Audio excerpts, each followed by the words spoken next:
It's nice being home. In a way. Knowing that I'm one step closer to finding him. One step closer to fixing everything. And one step closer to what I've been working towards this whole time.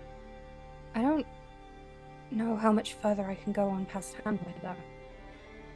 If we don't fix Heather, I think I might just run to Willow Grange myself, but I don't even know where it is, really. I don't remember. And the sign was kind of broken, so we're in Hamlet now. Anyway. Everything's so dense and busy and cramped. We had to give all our names and names of our parents and occupation, and I didn't really see the point. I don't see the point to a lot of this currently. I've just got one goal in mind. I'm just waiting for my chance to jump at it. Well, things are as good as I expected them between me and Lorelei, which is to say, terrible. I hope it will improve, though.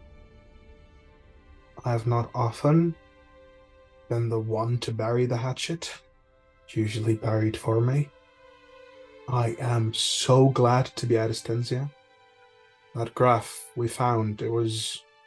Normally when I'm at a graph, it's chaos, it's death, it is Geist screaming for attention because the only attention they can get is mine. And this one was so peaceful, so quiet, so for a second it seemed like the place I might end up. And that wouldn't be horrible. Came down where?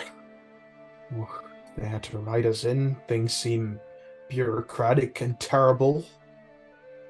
Though the place seems almost, I don't know, romantic. I'll be the one this time. I'll bury it. And I want to go start something I am not yet prepared for. Isn't that always how it is? A funeral's not rare. Wasn't the most terrible sight. Yet, there was something intriguing about that woman who watched it from afar, like she didn't want to or wasn't allowed to. And I swear I heard her whisper under her breath that it was better this way. I can't imagine how. It seemed like she cared in some way. I'm curious. Hope Val will return. Keep thinking about him out there somewhere alone. I hope he's okay. At least he'll be in some ledger somewhere if he gets into town. Valerie, when you left Stillburn, there was almost a feeling of apprehension, but hope that once you got away maybe from the lingering effects of this weird magically manipulated cheese, that it would stop this effect it had on you after you returned. And for the first few days, it wasn't too bad. And then your guide, the old woman, was killed. And seeing that death on the road, how did that affect him? She fell, right? She was hit in the head by a rock in a rock slide, yeah. Ah, yeah, okay. Did we retrieve the body, or did that Was gone. go just off into the... Okay. It would have shook him up quite a bit. Of course, death is an everyday part of life in Innistrad in one way or another. And he's a doctor, but it still affects him pretty much the same as always just seeing someone's life just get snuffed out takes him out of it. And he would have probably like tried to take his mind off it as much as possible, but whenever he had a moment to himself, he would have been coming back to like that rock slide, that image in his head. Passing over the Gaia Reach into Gavany, the sun becomes unbearable during the days. Sometimes it's a little cloudy, but most of the time it's clear skies. And being so pale, Val has troubles, and his eyes don't seem to almost want to adjust to the light. You find yourself, rather than riding on this horse that Asuriel had given you, just on the cart underneath the awning, just almost trying to stay in the shade. Your skin is sunburned, starting to peel a little bit after a few days. At first, you think your mind is pulling you back to Silburn, that sense maybe of regret having left. But at one point during the night, it's your watch, and you feel this intense groaning in your stomach, or maybe it's in your mind, you're not sure. And you realize that looking back over your shoulder, it's not for Silburn. It's this feeling of hunger for the corpse you left behind. How does he react to that? You would have probably took a good long moment trying to get to the bottom of that feeling, make sure that that seems to be the source of that. Once he more or less made sure that this is indeed what's causing him to react that way, he would have probably been the one very appalled at himself, confused, disgust, because he does not know why this is not normal, and he doesn't know what's causing it or why he is feeling that way. We would probably spend a good portion or most of the watch trying not to have a meltdown, try to somehow come to grips with what this means, and what he tries pretty much to figure out what to do from here on out, because this is kind of a problem. He doesn't really know how to handle it right now. And as the sun starts to come out yet again, burning off the early morning mists, you know that the others are going to be waking soon. You're supposed to wake them up after the watch, but can I have you roll a sanity check for me, please? Just a straight roll, right? Mm-hmm. Okay. Nothing makes sense. None of these feelings in your stomach, in your fingertips, these hungers, this fear almost of what you want. And the only thing you can know for sure is that you don't want to risk any of these other people. You don't want to be seen in the daylight. You don't want to look at the sun. And eventually you run. You hide. You figure potentially you can catch up with them later on if they move on. But for the moment, everything is discombobulated, and the only thing that you can focus on is just being away from all of it. Yeah, at this point he would probably have a sort of breakdown, start hastily grabbing whatever belongings he has, tears trickling down his face. He's so utterly confused and scared of himself that he doesn't really know how he is supposed to behave right now. He can barely function, and so once he grabs whatever things he thinks it's pretty much anything that he sees he takes with him, but he's so frazzled that he would probably miss some things, minor things, scrambles to get away. Back in Hanweir, the party has found themselves a traveler's inn, made there before curfew, tucked in for the night, settled down with what you can, drop the horses off at the nearby stable associated with this inn. And can I have everyone roll Just a straight D20. Ooh. Oh boy. Yep. Besides Val, because he's on the road. Twinsies! That's funny. Lorelei and Cillian have the hardest time sleeping in this space. There are numerous other people sprawled out in these beds in this long rows of white, starched, pressed sheets.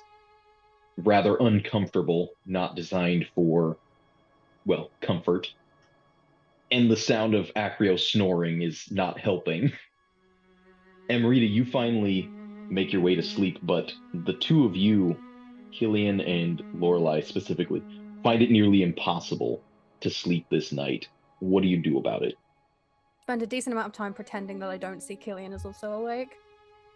But it probably looks really obvious.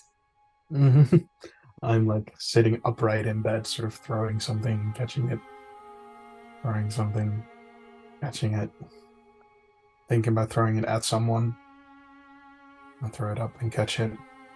Or I was going to stand up and quietly, because she would have taken her armor off definitely, so I don't have that to weigh me down, but quietly sort of just like pace around. That won't help, you know? Well, it's something, isn't it? Better than just sitting around. I love sitting around. I don't. That man is a machine. He's chosen the right job. Do you think it's our fault? Probably. What? That Val isn't with us right now. Do you think... Did I mean, because he's delicate. He's, you know... Do you think maybe...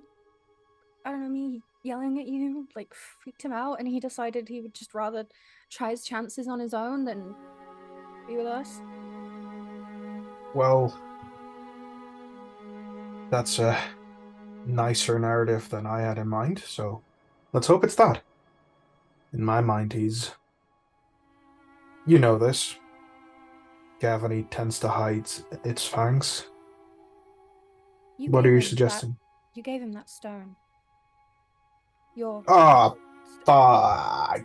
Hey, I'm sorry. No, I think it's a good thing. Because it has the seal of recovery on it. It might... I'll keep it in my mind. Maybe wherever he is, it can help him. Mm-hmm. If he still has it, and anyway. How about you think real hard about how we squash the beef and that will make him return? I don't know. I just can't help but shake the feeling that this is my fault.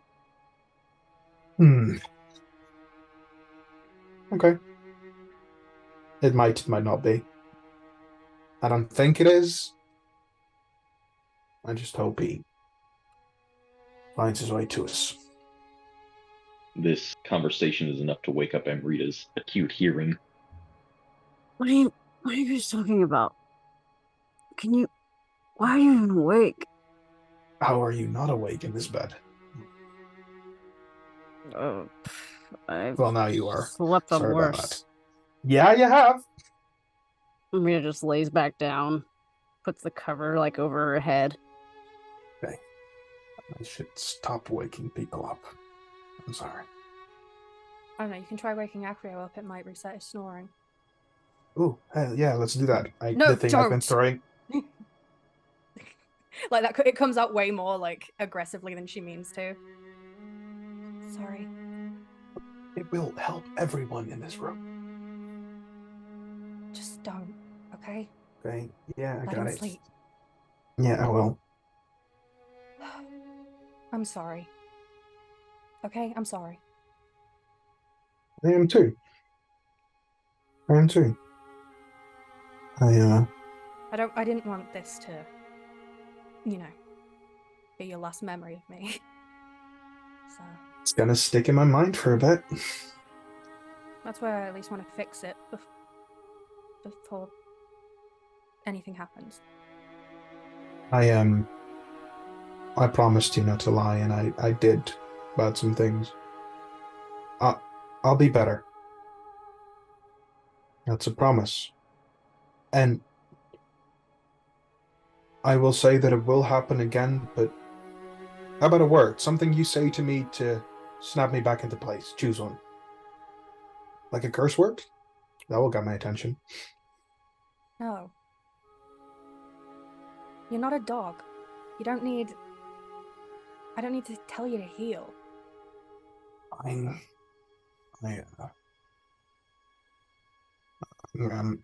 gonna sleep. Good luck. These beds are nightmares. No, I think I figured out if I shape myself into a question mark, it's like the least bumps. Just figure your shape. You'll make it. That's the problem. I don't think there is a shape. And Lorelei will say nothing further and instead just go to her journal and probably quite audibly scribble in it. A little crazed about it. At the same time, outside the walls of the city, Val, you've finally caught up to where you believe the rest of the party to have been heading when you've been talking about Hanweir. There were a few road signs pointing this direction, indicating that was the case. You cross over one of the bridges over the river at one of the more narrow places. The moon is high, though it is waning, and the walls of the city loom in the distance, several peaks and spires jutting up above them. The whole thing seems imposing. Stands there for a moment, looking at the city, trying to will himself forward. He's torn on go in and see if the others made it, but there's still that overwhelming fear that these cravings, these urges come like flooding back. 5 minutes of like contemplating, almost like stuck to the spot. He moves forward and maybe find Cillian, talk to him about what's going on and what to do. But he's still thinking about what he will actually do if he manages to locate everybody. But for now, he tries to get into the city. Can I have you make a perception check? As you're approaching the gate on the southern side of the city of Hanweir, you can acutely hear the voices of the guards stationed above it on the walls and in the watch posts, murmuring and speculating, just being like, does it look undead? Seems to walk straight. Not positive. And they're speaking about what this pale, thin creature approaching the walls may be. How high up are they? They'd be probably about 20 feet, 25-ish. These walls are pretty tall. Okay, so... and you said they were like murmuring, like they were not speaking particularly loud, right? Yeah, I mean, it's hushed tones to one another, but you can still hear them. Okay. Hearing that, is there like a window that the guards can like look out of or just hear over the wall, or what's there's a guard post built onto the top of the wall, so like a little roofed area, thatched roof, open on all sides so that they can see out, and that's stationed above the gate itself. The gates are solid wood and banded iron, so you can't really see through that at all, and the walls are high, stacked masonry. Okay, so gotcha. Yeah, but you can see them with the torchlight silhouetted behind them, as at least 2, possibly 3, are staring out over. They have spiked looking armor on the shoulders and the wrists, all of them wearing some helmet, though it's not a full helmet, but it's like at least one of those steel hat like deals. He would probably like raise like a lantern or like a torch, make himself like known, not just like a figure in like the shadows approaching, because that would be super suspicious. It's very difficult to get any kind of light struck with just the one hand. With match, It's hard to get anything to strike against. You almost have to like hold a striking plate or something between your knees and go at it a few times before it'll strike and light it up. Once he has struggled to like make himself a torch or like a lamp, wave that so that they can see him and that he's not actively trying to hide. trying to hear get the their attention. guards posted up above the gates. Bit of surprise. It's like, oh, it's just a person. They're so high up. He starts writing something. First, it's going to take a while, and they can probably not read it from that distance unless he does like really big letters. After a moment of hesitation, moves away a little bit of like his collar to show his mangled throat. Tries to speak, but there's just this weird croaking. It's interesting. And can I have you make an insight check? It's almost as if the guards in the watchtower want to ignore you. They're speaking about, oh no, there's a person out there, but they don't address you. And at first you think it's just because you can't speak, then you realize it's almost like they're almost trying to pretend they didn't see anyone. Oh, it's like, yeah, we're not opening the doors at night. Can he start knocking on the door to see, because in his mind it's like, okay, if I knock, then they'll have to, acknowledge me, that I'm here. Hopefully. And the thing about it is, once you start banging on the door, like set the torch or the lantern down, whatever it is you've got, and start banging on the wood, there is no reply. Can I see where they are at generally? Like, do I? Okay.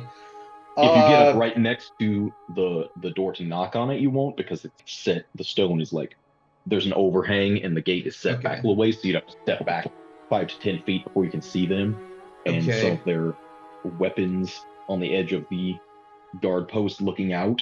I would say with a 22 perception, as you're knocking on the gate, you start to hear this like wood and gear grinding, clicking sound.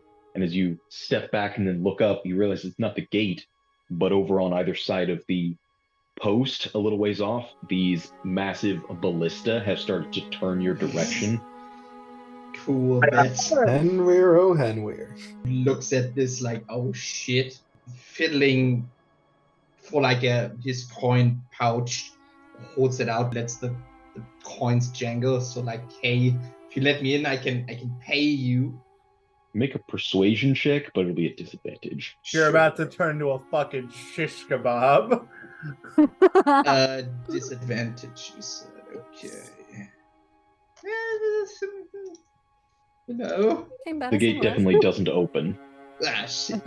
If he can get in, he can feel like his heart drop, clenching the torch for a moment. He eventually turns back and, because there's like literally no way he can get in right now through the normal way, he would probably go and move to a distance where he can like extinguish the torch, proceed to move through the dark, using that sort of as cover. Before you get too far away, if you're moving a direction a ways, just before you extinguish the torch, you would hear. Turns around, looking where the fuck the it's noise not came from. Next to you, it appears to have come from the walls, possibly one of the men mounted on the ballista. He draws closer, still keeping the torch now. It's almost like the person's not looking directly at you, but scanning the horizon and just say, go around to the north side. But don't go in there all in. Yeah, I guess we're going around to the north side and seeing what the fuck that is about. You skirt the walls of Henweir. There's a smell that reaches you first of all. It's like you realize in the darkness even after you extinguish the torch, if you would do so, the walls have like this rubbish heap almost, where refuse has been thrown over the walls and piled up. And that's on the west side. Skirt around that because it's rather intense. There's, even at this hour of night, the buzzing of flies and other insects that you can almost feel crawling around. You give that a wide berth. But eventually you start to see what looks like this ramshackle tent city that has been established outside the walls. And even from a ways off, in the middle of the night, you can hear distant coughing and groaning and obvious signs of some kind of plague, most likely. Flashes back to the doctor, who said like, there's a plague coming, and he's like, oh shit, this might be what the doctor is talking about. How extensive is the makeshift tent camp city, whatever? I'm not going to make you roll. I think you could tell, even just by making not quite a perimeter, but skirting around a little ways, you can see torchlight moving around and clusters of people moving with it between them all. And you would guess that there's easily 50 tents or like shacks set up with just like a sheet of tin for a roof, and there's no organization to it, but yeah, several dozen for sure. And they're all more of a like up against, they're all, trying to stay as close to the city walls as they can in the setup, but at the same time, obviously not part of the city currently. Mm-hmm. Is there a gate at the north? There's no walls or anything. They are exposed. No, I meant into the city. Or is it like literally just one entrance into Hanware, like at the, what was it, east? You were at the south side. South. Okay. Yeah, the river's on the east. You would see there is a northern gate, but it is, a little further past this tent city. And with like the tent city being so unorganized, I suppose it's got the feeling of like, hey, these people are sick, so let's just all dump them here. See what happens, more or less.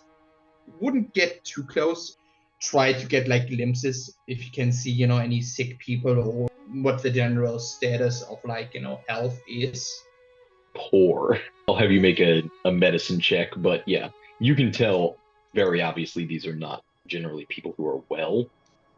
There are, as I said, lanterns with small patrols. You would gather there are about 3 clusters of these patrols that are just moving through between them. Sometimes when the light passes behind one of the tents, you can see the silhouettes of people, this shape that then sits up suddenly, and you hear maybe somebody vomiting into a bucket or something, or maybe even just onto the floor of the tent. Your guess would be that, as you had guessed, this is where everyone's sent to either recover or die, and recovery seems unlikely. It's difficult to know for sure from a distance how intense this plague situation is, but you can definitely tell these are not the people who are on the mend. And you said there were patrols as well? Mm-hmm. At least 3. Okay. And these seem to be, are they making sure that, nobody's trying to get in or like away from the tent city? Or what's their deal? It's unclear because you don't see anyone else trying to approach. Do they wear any like protective gear, like for example the doctor, or getting closer and getting a visual in the light, you can see that they are dressed in similar attire and armor to what you had seen at the guard post, but they all do have these hook beak masks that they're wearing, make them even more impersonal. Mm-hmm. Is it, or any of the sick like trying to approach them, or are they not that you witness? People are trying to sleep at this hour, but that's easier said than done. I assume the patrols get switched out as well, at least at some point. So would probably like linger for like half an hour to see if there's like any change. Draw close-ish to the gate, but try to keep himself relatively hidden. Like currently his plan would be if they like exchange patrols and the gate opens to just slip in. Mm-hmm. You can make a stealth check to approach without being noticed. Does the knight give me advantage? Question mark? Okay. 19. Mm-hmm. You can get close enough to the gate on the opposite side and see across the road leading up to it a little better view of this small tent neighborhood of plague-infected people. Unfortunately, there is no change of guard in and out of the city. You suspect maybe one of the patrols has I think from here you can see that there's like a guard house that is also shoddily set up with some small barracks that have just been established outside the city near this cluster of tents, and maybe some of them go in and there's a change of guard from there. Okay. How's the situation on like the wall at the north side? Because on the south side, we had like people on the wall, like ballistas and shit. It's very similar. Okay. In fact, there's more people here patrolling, it looks like, marching atop the walls, just glancing down every once in a while. Luckily, you're able to just narrowly avoid some detection there. I mean, can't really get in that way either, apparently. The riverside does have docks. However, there are walls established all along that way as well. So, I mean, you can move towards some of the boats or try to swim under a dock if you wanted to. But from every angle you've seen, the city seems to be locked up pretty tight at night. How far into the night is it at this point? Probably 3 a.m. It's pretty late by the time it's Okay, so there shouldn't be like dawn is at least an ocean. Couple hours. Okay, yeah, but that's not that's not great. Okay. Does the dock side seem less tightly guarded? I mean, anything seems to be better than the north side. Mm-hmm. But with like water in the way there, might be a little bit of an easier time. Would he try to wade out into the water somewhat to get a better visual? Probably, yeah. Mm-hmm. Just up to the knees, walking through these riverside reeds, you can hear frogs croaking and things moving away from you in the water as you're getting out this way. It's still odd how well you can see a distance away. There are many river boats and ferries that are docked here, all with sails down and moored for the night. There's that lapping of water against the hulls and against the docks.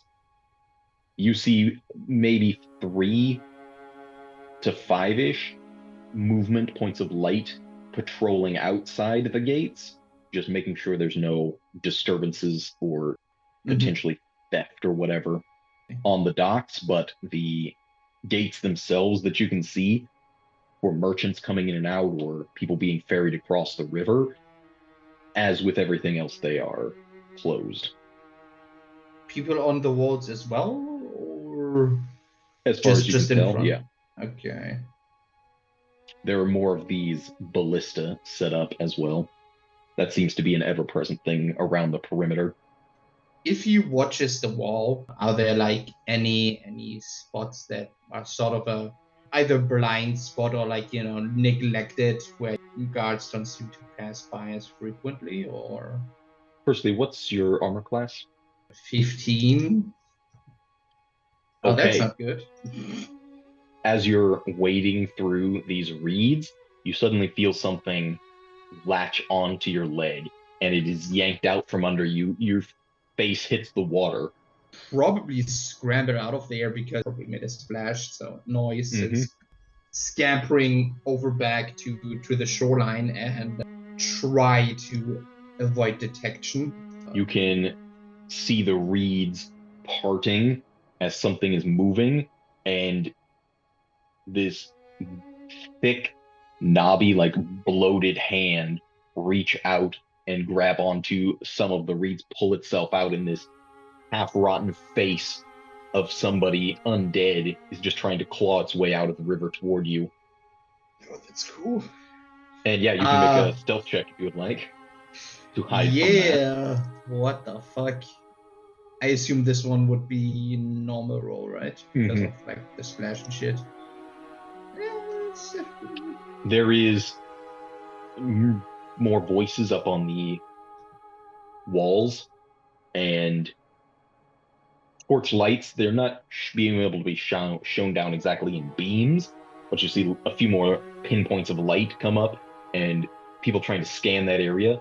You appear to have moved far enough away from this undead zombie or drowned dead thing in the water.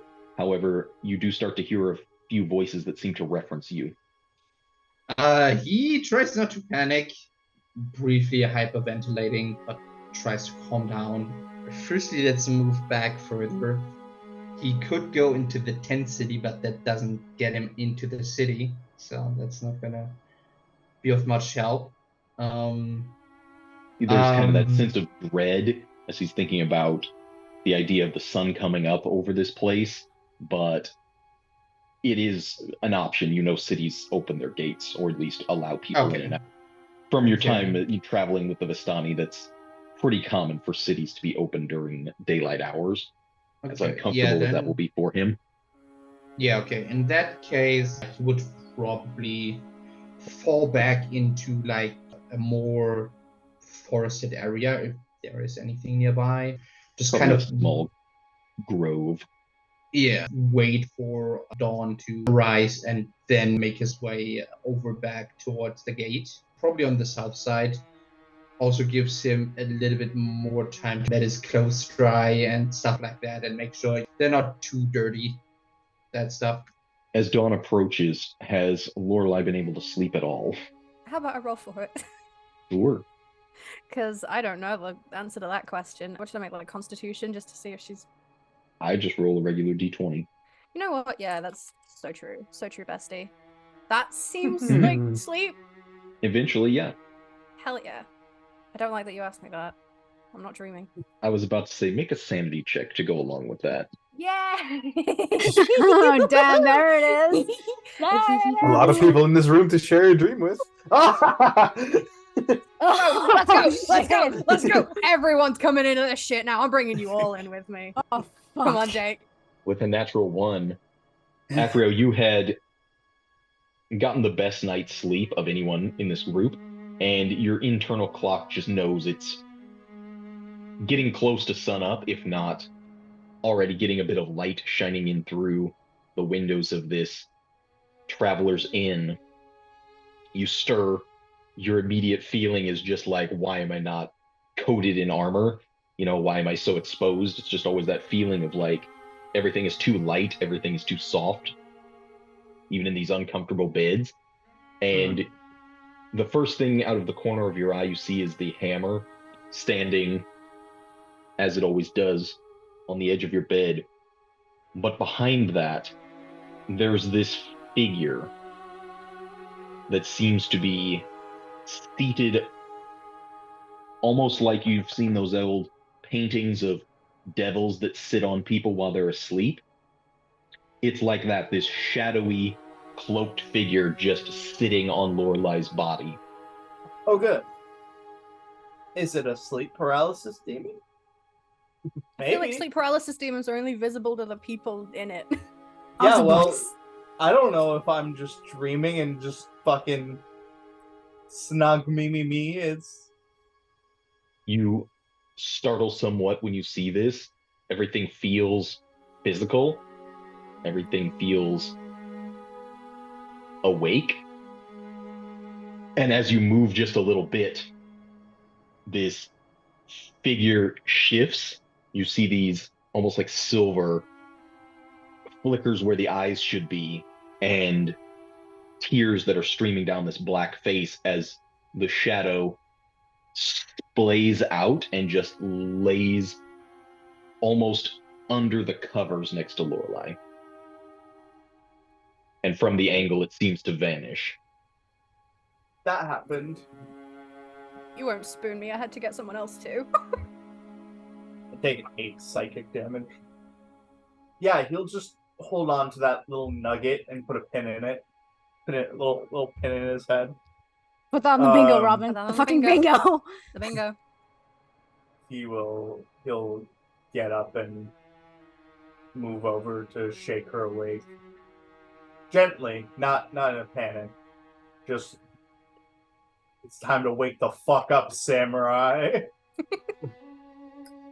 You've got handwear to burn. How easily do I stir, I suppose? I think that's up to you. I think she'd be quite easy to wake. She's a light sleeper. But yeah, she just immediately sits up, like, before her eyes even open, she just sits up. Yep. That's Everything not okay? creepy. It's the morning. Oh, yeah. Slightly disconnected after he wakes her, he just, like, turns, leaves. Wakes everyone else up. Morning. You should get your sinuses checked out. There was something wrong with you last night. Wow, thanks. Should get your face You know? checked out. There's something wrong with it. Yo! That's You so... hurt me! You wound me!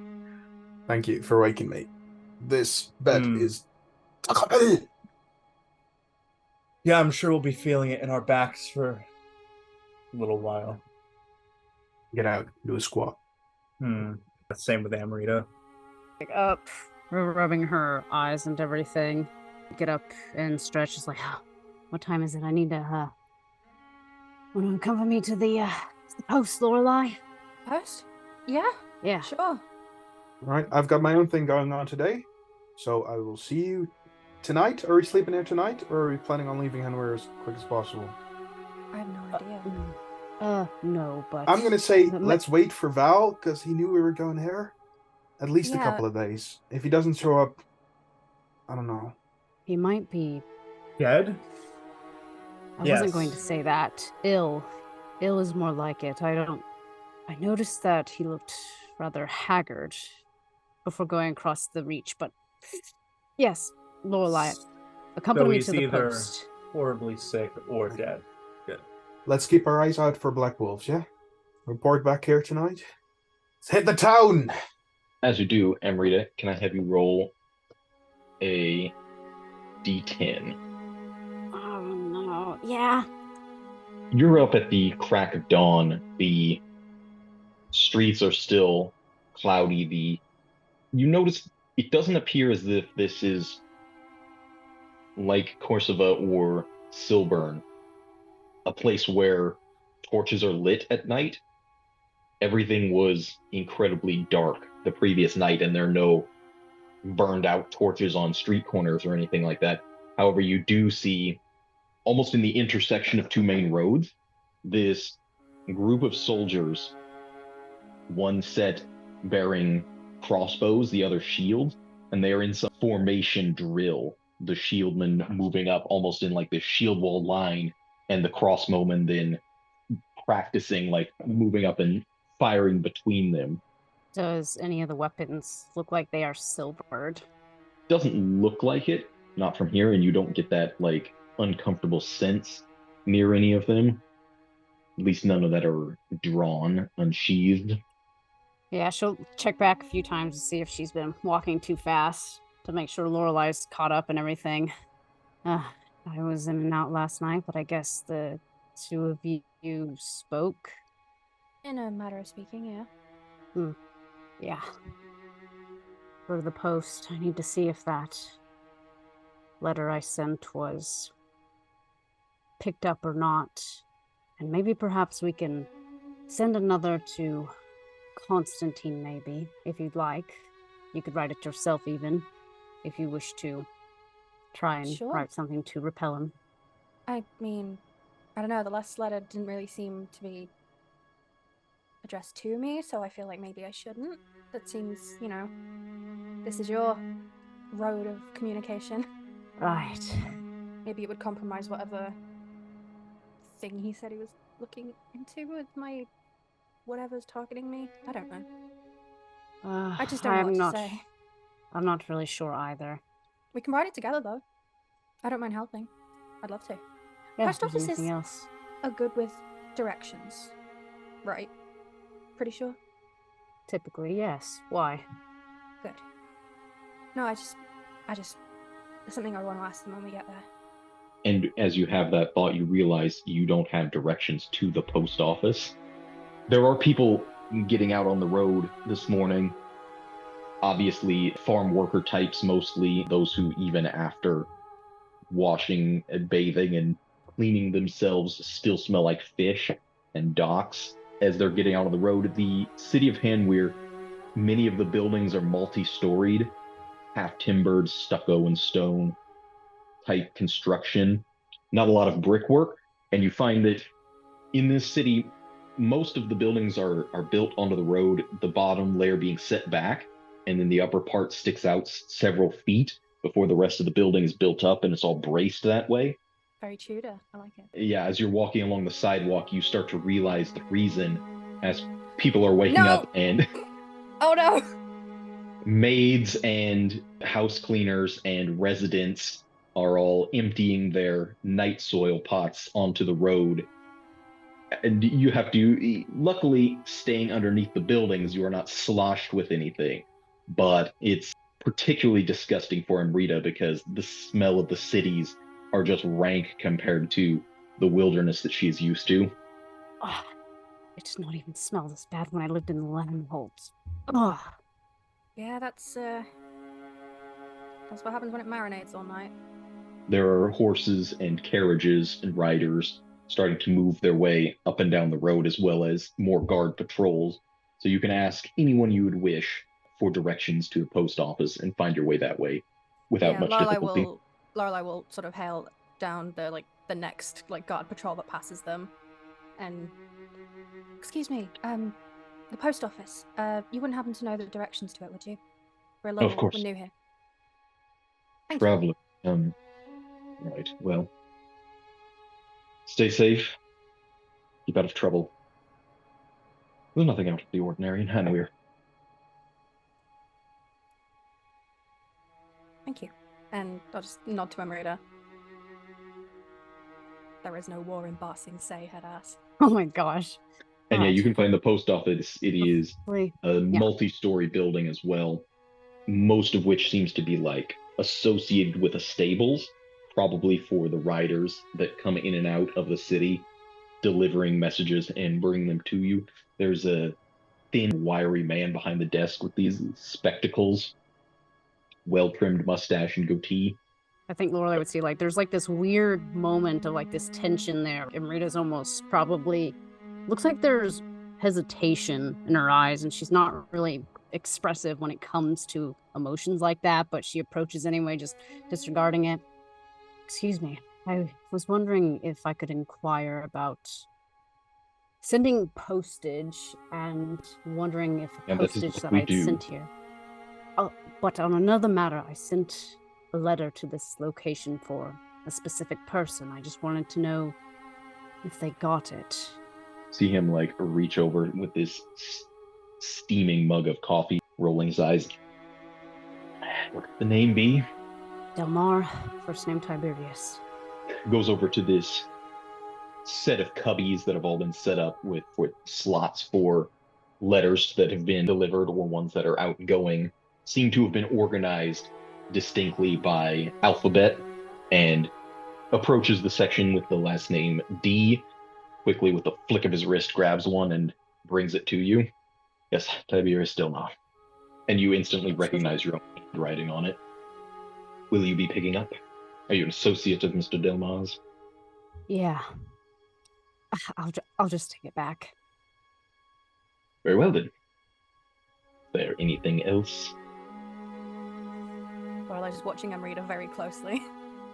She's just holding on to this very letter that looks like she's written and just puts it into her pocket, almost just crumbling it up. Yeah, this will just take a few minutes. We'll figure out what to write. We have a desk with writing implements just here. You're welcome to use. Take a Thank minute, you. Amrita. Sir, I've got some questions for you. And she starts rummaging around in her bag, and she will fish out the 2 portions of the sign with the W and the GE on it. And she'll set them down on the table. Do you have any older maps? You familiar with Gavany as an area? Well, I was born and raised here, yes. How old a map are we speaking of? At least 10 years old. I'm hardly a collector, no. We would have done away with anything so useless. Do you recognize the name Willow Grange at all? History check. We saw it on a sign coming here. Actually, I'm going to have you make a history check and then roll a d6. Okay. Is it my Get history? fucked. My history? Yeah, just roll a history check and then a d6. Like a D. Fuck me. Oh, you're rolling No, terribly. Lorelei wants to know. I'm inspirationing on that. I'm Okay. definitely inspirationing on that. Fuck that 3 noise. instead of 2. Aw. 10 and then a D6. I'll take it. Mhm. I'll take it. 11. Great. Well, the d6 is your shadow, which on an odd number detracts, so that will be a 9. As you are rummaging through, you almost feel this shadowy presence whispering in your ears or trying to speak and give what description you can. It's like your words start to falter because some other voice is speaking to you. You almost want to snap at it, but you look back and you see this guy has an eyebrow raised, just like, what the fuck's wrong with you?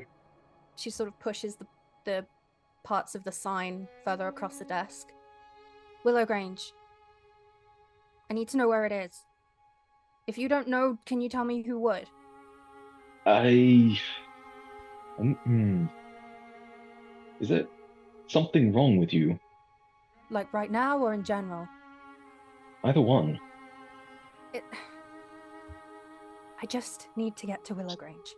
Glances over at Amrita. There's no such place. There may have been at one time, but I know it's gone, but I need to know where it was. I need to go back. That's why I asked for an old map, because it's been gone for at least 10 years. I'm sorry, we can't help you. We don't make deliveries to ghost towns. I would advise avoiding that. It still existed. Is there like an archives in town? There is a library, might have something, I suppose. I'll try that. I Thank plan you for on your going time. there anyway. And she'll put the pieces of the sign back in her bag and... I would very much appreciate it if you would make haste to do so. All right, here is this then for the letter to send this. Where's this going? Eswald post. That's not far. That's 2 copper. Let me minus the copper that I totally have. Yes, exactly. The copper's gone. You have Not to 2 suffer copper mentally to your today. name. Last 2 No, copper I have 4 coin. gold pieces and like 1 whatever it is. Half gold. Yeah, because the rest of you are holding on to the money. All right. Good day, sir. And then I'll just tell you what I wrote later. Or I guess I'll sum it up to like what Amrita will tell Lorelei. All right, all I basically said in the letter was that we're in Hanware. I even might have asked, Repellum reads a lot. I don't know when really I'll ever even hear from Sir Lane at this point. I wonder if... I don't know. Repellum's pretty good about researching curses himself. Ask maybe about your condition, possibly Cillian's at the same time here. Might as well just burn this letter after I sent it, get rid of it, and just head to the library. Why burn it? Maybe you just beat him to it. Maybe he just hasn't picked it up yet. It's been 1 year and 4 months again since I've seen him, so he's probably just gone. Whoever he is, maybe he never planned on coming back. Guessing at all. I almost considered going to... He's originally from Lamis and Stinzia, so when I went to Shadowgrange, I was almost tempted to go there, but I know he's like I and doesn't really have any family left either. Maybe he's out there looking for you. And if he's anything like you, never stays in one place for too long. And you're just gonna keep missing each other. I'd hold on to the letter. Don't burn it yet. Let's go to the library. I don't want to talk about this anymore. Okay, that's fair. Cillian, what's he up to?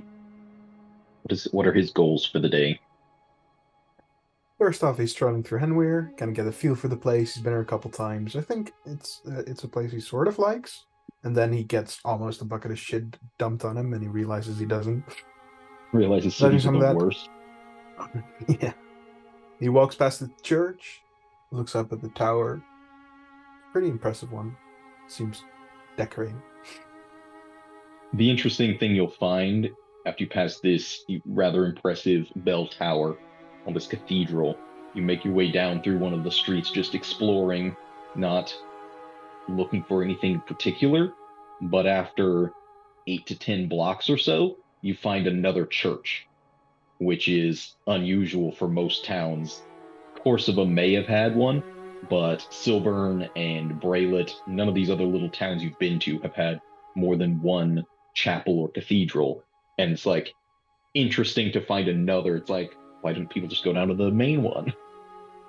Oh, are they like very obviously different, or like built the This one is same more of a in different small times? chapel comparatively. There's obviously symbols of Avacyn and the angels on it. There's a small graph associated with it. But yeah, it's more of a single story building, maybe 2-story with an upper attic space. This one does not seem to have a bell though. And then you can make your way around. You realize that there's what would normally be a bell bringing in people for like a funeral or something is just set up on a post in the graph itself. And can I have you roll 1d4 minus 1? Alrighty then. Why, thank you. I want to speak to a person. Can I sort of do a general crowd insight to see Sure. a person that is not that stiff-backed? Mm-hmm. Not someone who would run to a guard immediately. Sure. This is where I Make a shine. snitch check.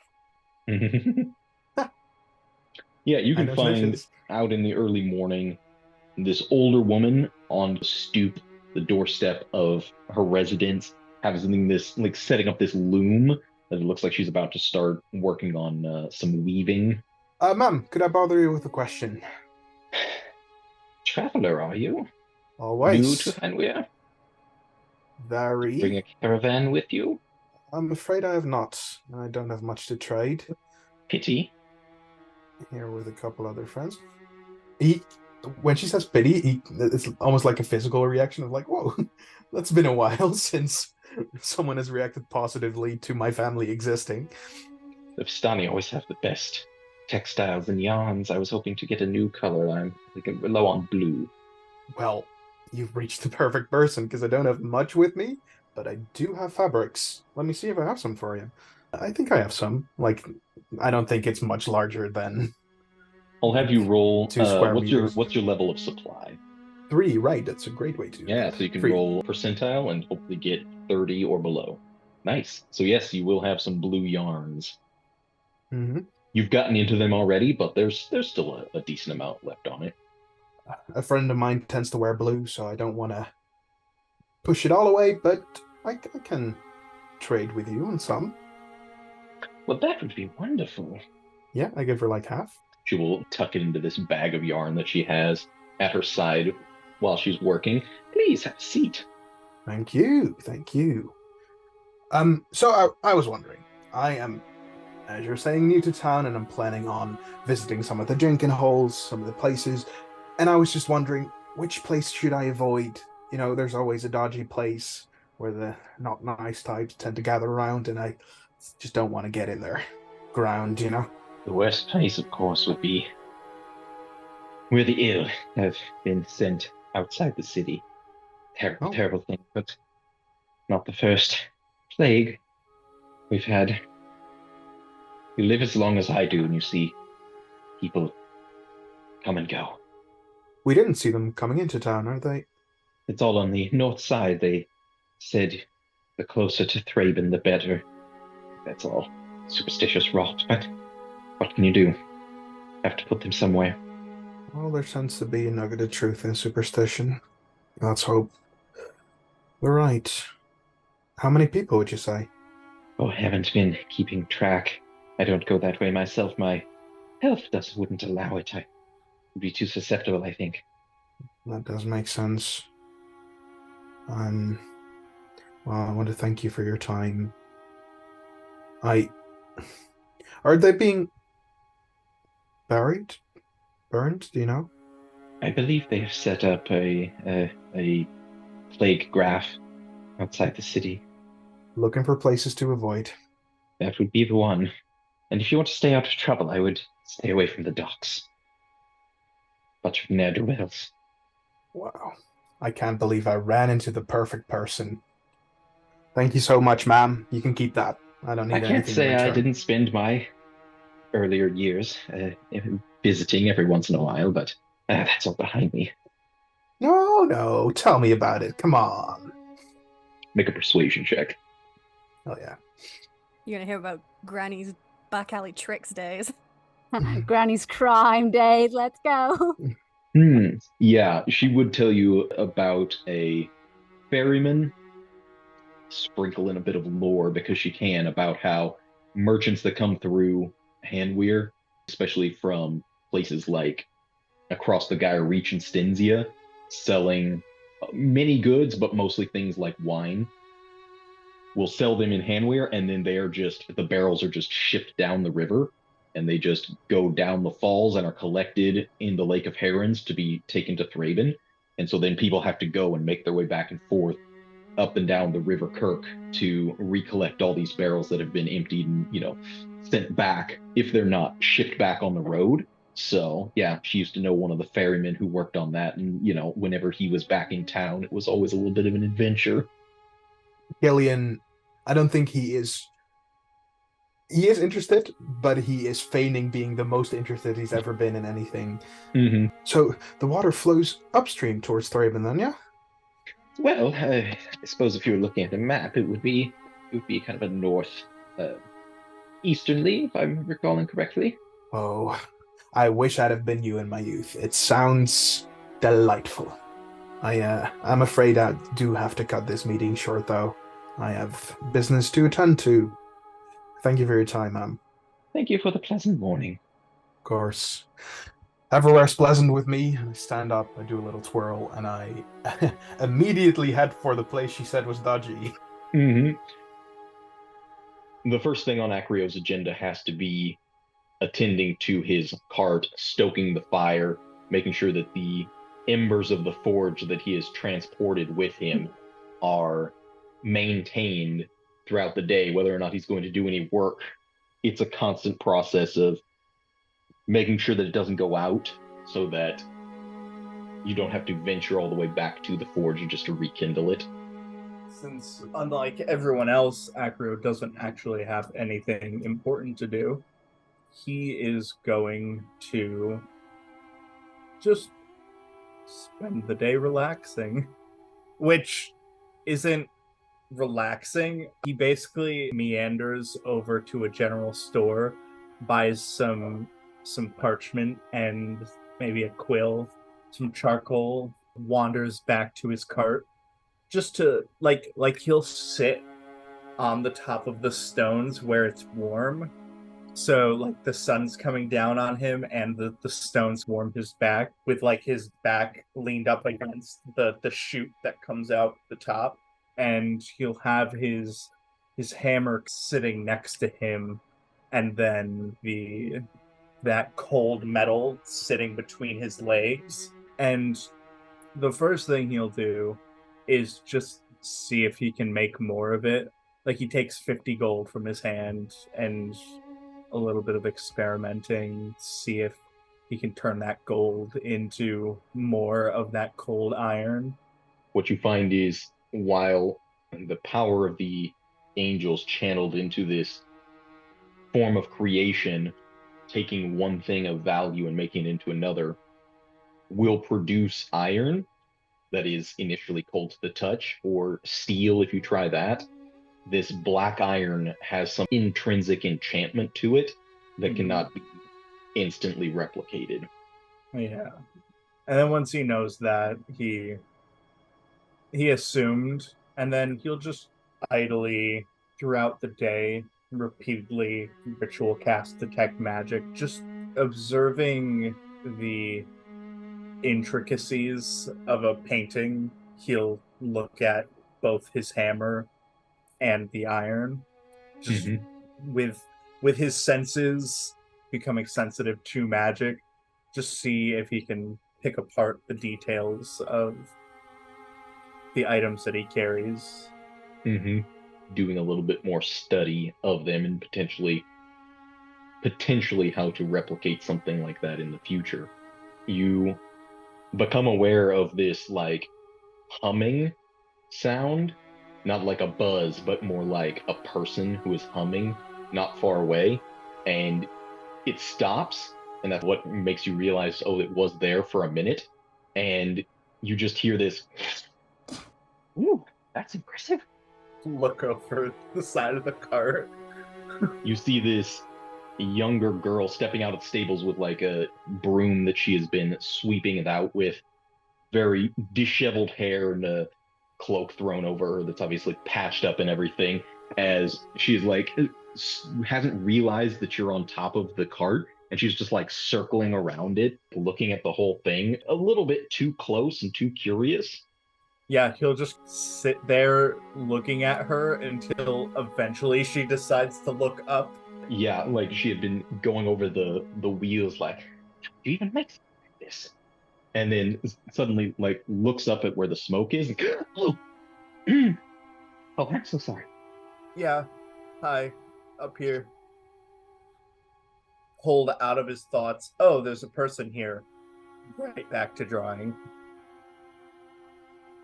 She will meander around just a little bit more and be like, hey, mister, is this yours? Where'd you get something like this? And he like deflates on the top of the cart. Like the ambient rustling of a city was the nice sound that he was hearing with occasional bugs, and now it's just, hey, mister, hey, listen. So he just like deflates in place with like his hands like pressed against the metal sitting in his legs before he sets it aside and finally leans over and he's like, yes, it's mine. Built it. Travel with it. Oh, you built this thing? It was a lot of work. It's for the church, isn't it? I mean, you look like you're a Cathar type. Yes. It is for the church. Not because I like making shiny things. Well, that's fancy. What do you do with it? You take it into hordes of werewolves, just barrel down on them? I'm sorry, do you know what this is? It's some kind of big old fortress card. Not quite. It's a forge. You make weapons with it. You've been to a blacksmith, right? Blacksmithy? Yes. Traveling blacksmith? You Yeah. have weapons for us? No. I would have thought the guards would have commissioned some kind of weapon thing. Well, they're always in need of weapons. So many questions.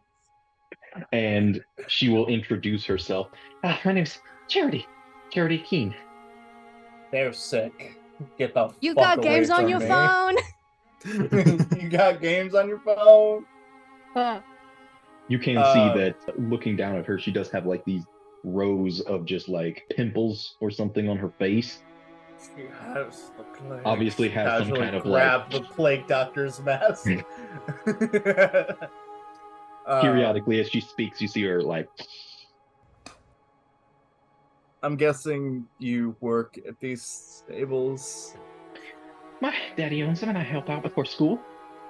Got it.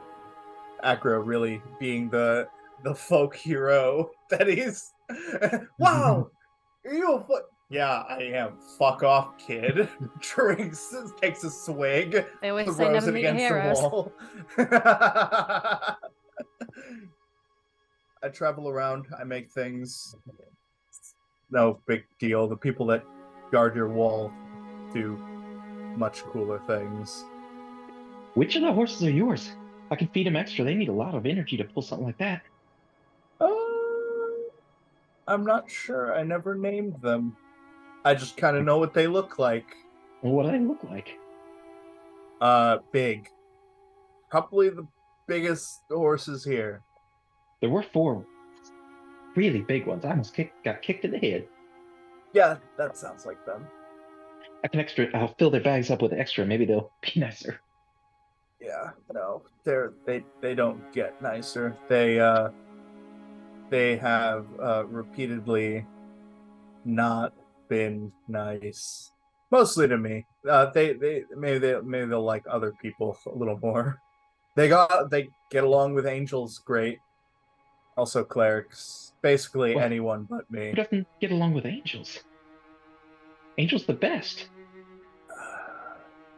You know what? I think you have a point there. This angel, though, was particularly strange. Cheese all the time. You wouldn't think an angel would eat, but this one, cheese. Why? I don't know. I like to keep a little cube of sugar in my pocket for the horses, but maybe I'll keep some cheese if I meet an angel. Yeah.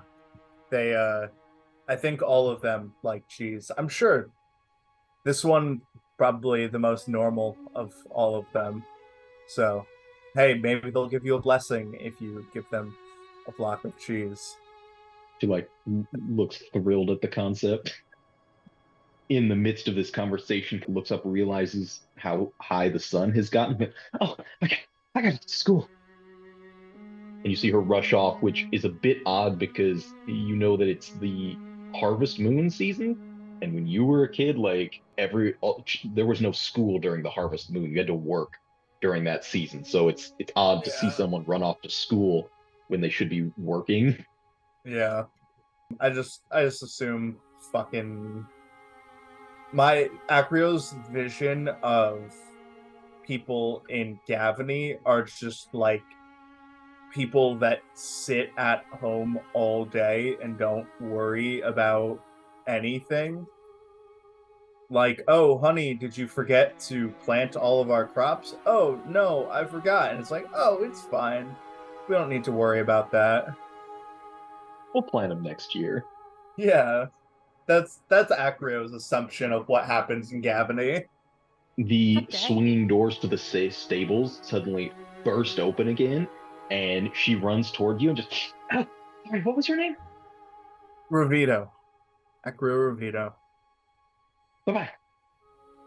Have fun at school? Ugh, How old No are fun at all. you? I'm almost 15. And you're still going to school. Well, yeah. How long do you go to school for? Usually till it's about 17 or 18, depending. 17 or 18?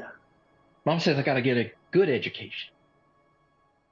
I was out of school when I was like 10. They're giving you some good education out here. Are you like some kind of genius? Finished it all by No. 10? No. I barely know how to read. Reading is kind of hard sometimes. Well, I have to go. I'm sorry. Yeah. Revito, bye-bye. Go. Get. If you're late, they'll sacrifice you to the angels or something. He mutters that under his breath as they run off. See her hike up her skirt. She has like mismatched socks with her boots as she's like running down the street. He was peaceful before, and now it's just like a throbbing headache. It's just like tinnitus. Yeah. Yeah, now everything is just... What's Val's plan once the sun is actually up and he hears the heavy pushing and grinding sounds of hinges as the massive gates start to swing open? You are on the south side, yes? Yes. If they let people in again, he would probably just try, to get in. First thing you would see is as soon as the gates open, there are people who have been like waiting, it looks like, with horses and a few carts, Cathars on horseback that all start to make their way out. There's like a wave of people that you have to wait for before you can make your way that direction. And as you approach, one of the guards will step in front of you, gate pass. Looks at him, reaching for like his pouch and show money. So it's like indicating that he The doesn't have merchants, one. all right, fine. Come from this side. Okay. Yeah, he just blinks, but it's like, okay, we'll just go along with it. He will set you down at this little bench desk that he has set up, and pull out this kit with writing implements and stamps and that sort of thing. Pulls out a slip of paper. All right, name. Grabs his trusty paper and his coal and starts writing. Mute, vocal cords torn. Looks over, can see the scars on your face. All right, well, fine. You fill this out. No need to be writing it once, just so I can copy it down. Looks. Is it like a form just for, general entry, or is it like specifically for merchants? It's so what it is, you find this piece of waxed parchment that can be filled out. Basic information, a line for the name at the top, occupation, and parentage, Okay. and then a place for a stamp to be placed. Okay, gotcha. And this guard is like intensely eyeing you as you're pick up the quill and like about to start writing. You look over and like see him like staring intently. Feels pressured, but eventually, begins filling out everything. Profession, doctor, like name, lingers at the parents for a moment before eventually writing their name and in parentheses like deceased. He's trying to pauses, looking up. Are you here to practice? We've got a plague coming down from Thraben. Getting like another sheet. I can take a look if you'd like me to inspect the sick. Can't make any promises though. I'm not hiring you to have to speak to someone above my position. If you want to get paid for it, but do as you will. Just don't make any trouble. Nods and, continues filling out everything, handing back the slip. He will slide it back in front of him, just make sure everything looks correct. The handwriting is a little bit off, not being left-handed bound. Still practicing some of that. There's a little bit of smear in the ink where you had written in your hand, got into it. Still an unfortunate problem of having to learn that way. But you see him dip a quill and redraw that, make sure it's clear again. Take the stamp. Keep this on you. 5 gold for the past. Okay. Uh-oh, sure. Poor man. I mean, he still has 5 gold, but grimacing, he's like down to 5 electrum, I think. Yeah, that would be half golds. So Okay, gotcha. 2.5 gold worth. Okay, gotcha.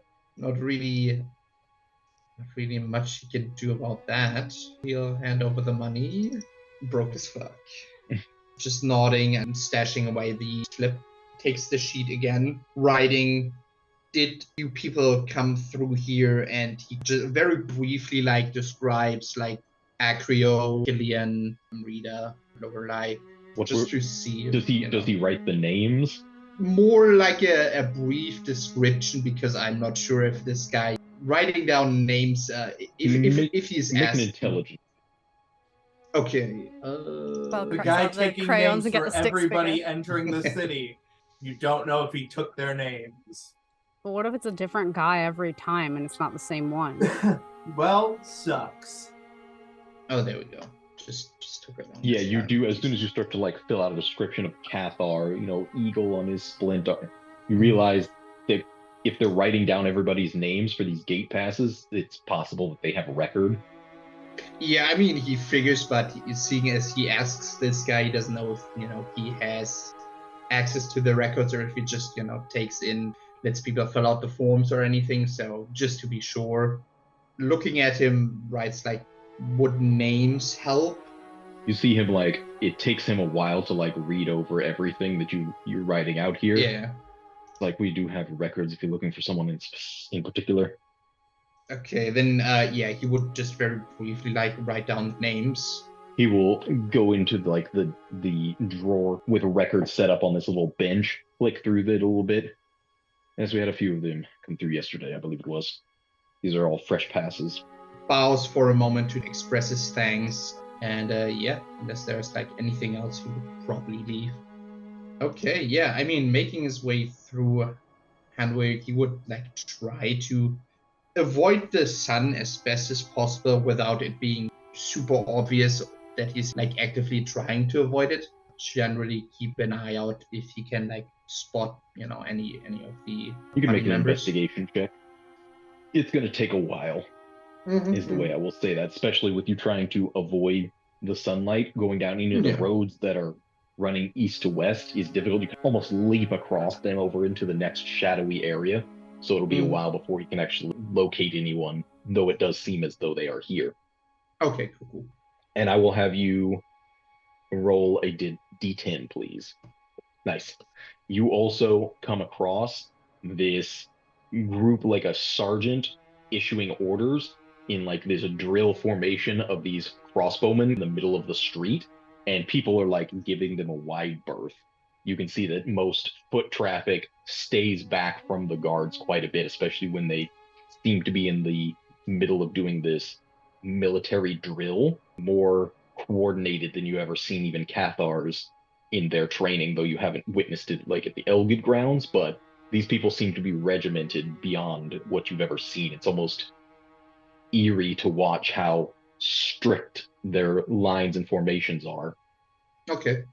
It would observe for a moment. Curious because he has never seen, like you said, people that disciplined. Watches for a moment, almost as if like taking in a spectacle of sorts before eventually moving on and continuing his search.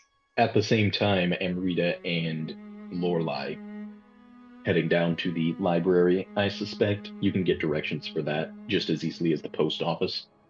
Yep. Library time. Make a library use check. Oh wait, this isn't Call of Cthulhu. What exactly is the intention when you get there? Well, Amrita specifically wants to look at stuff regarding curses and what have you. What else? Probably curses, like Oblivion, all that, if there's like Vistani lore. And then I think she actually wants to look more into some werewolf lore as well, if there's any at all. The old woman in the front of the library with her hair like very neatly pinned up in this mounded bun and these small glasses like the Nez Pin style where it's just like pinch the nose, will raise her eyebrow. That would be very out of the ordinary. Why would you be interested in such things? Historical purposes and monster hunting purposes as well. It's kind of my occupation. Make a persuasion check. Oh, honey. Oh, I'm the worst, honey. And I need for the second nat one that Lorelei had rolled for you to roll another d6, please. So that's going to be a -1. The woman just takes a moment, tapping her nail on the desk. Anything regarding curses or werewolves or anything out of the ordinary would have to be directed through the church. We don't want monster hunter types in Hanweir. Lorelei's just gonna gently elbow Amrita. It's like, go have a look. Maybe there's like someone's diary or something knocking around. Fine. Amrita will do that, but I think she'll be quick to get out of there and just look more on alchemical stuff too, I guess, after learning about the blood and everything, even though she doubts she'll find anything. As you make your way off, Lorelei, you see these, just like the vaguest sense of the way the light was hitting this woman through the window. It looks like a pair of fingers just slip off the back of her shoulders in shadow. She's gonna not look at that and repeat what she did at the post office and pull out the little parts of the sign. Do you have any old maps? I don't know how much a library would keep of like historical town records or anything, but We have a cartography section. wonderful. How far back does it go? A ways. I would like to think that we have one of the most complete records sections of the sort in the region. Wonderful. Okay. Where would I start to? She will point you to the general section where they keep all of the old maps. And she will almost hunched a little bit, like shoulders up. She will just skitter over there and start. I would remind you that they are for historical purposes. They are not to be taken, and they are not to be disrupted or harmed in any way. Oh, I won't be. I'm just looking for directions of a town that used to exist. And you hear her mutter something about, like, you don't look like a academic. Yeah, well, you don't look like a nice person, yet here you are in a public service position. And yeah, I'm just going to try and visibly gently peruse some of these records and try and see if they're marked by like date or anything, and see if I can go back to roughly 10 years. And there's more record by era, is what you find, and most of these maps are actually way older than that. Anything as recent as 10 years is hard to find, but I'll have you make an investigation check. Bippity boppity. Roll a 1 again. Shut up. You're gonna jinx me. Not of the other kind, baby! Oh! Nice. Those are some rules. Vindicated. What you find, very specifically, is a map of the moors.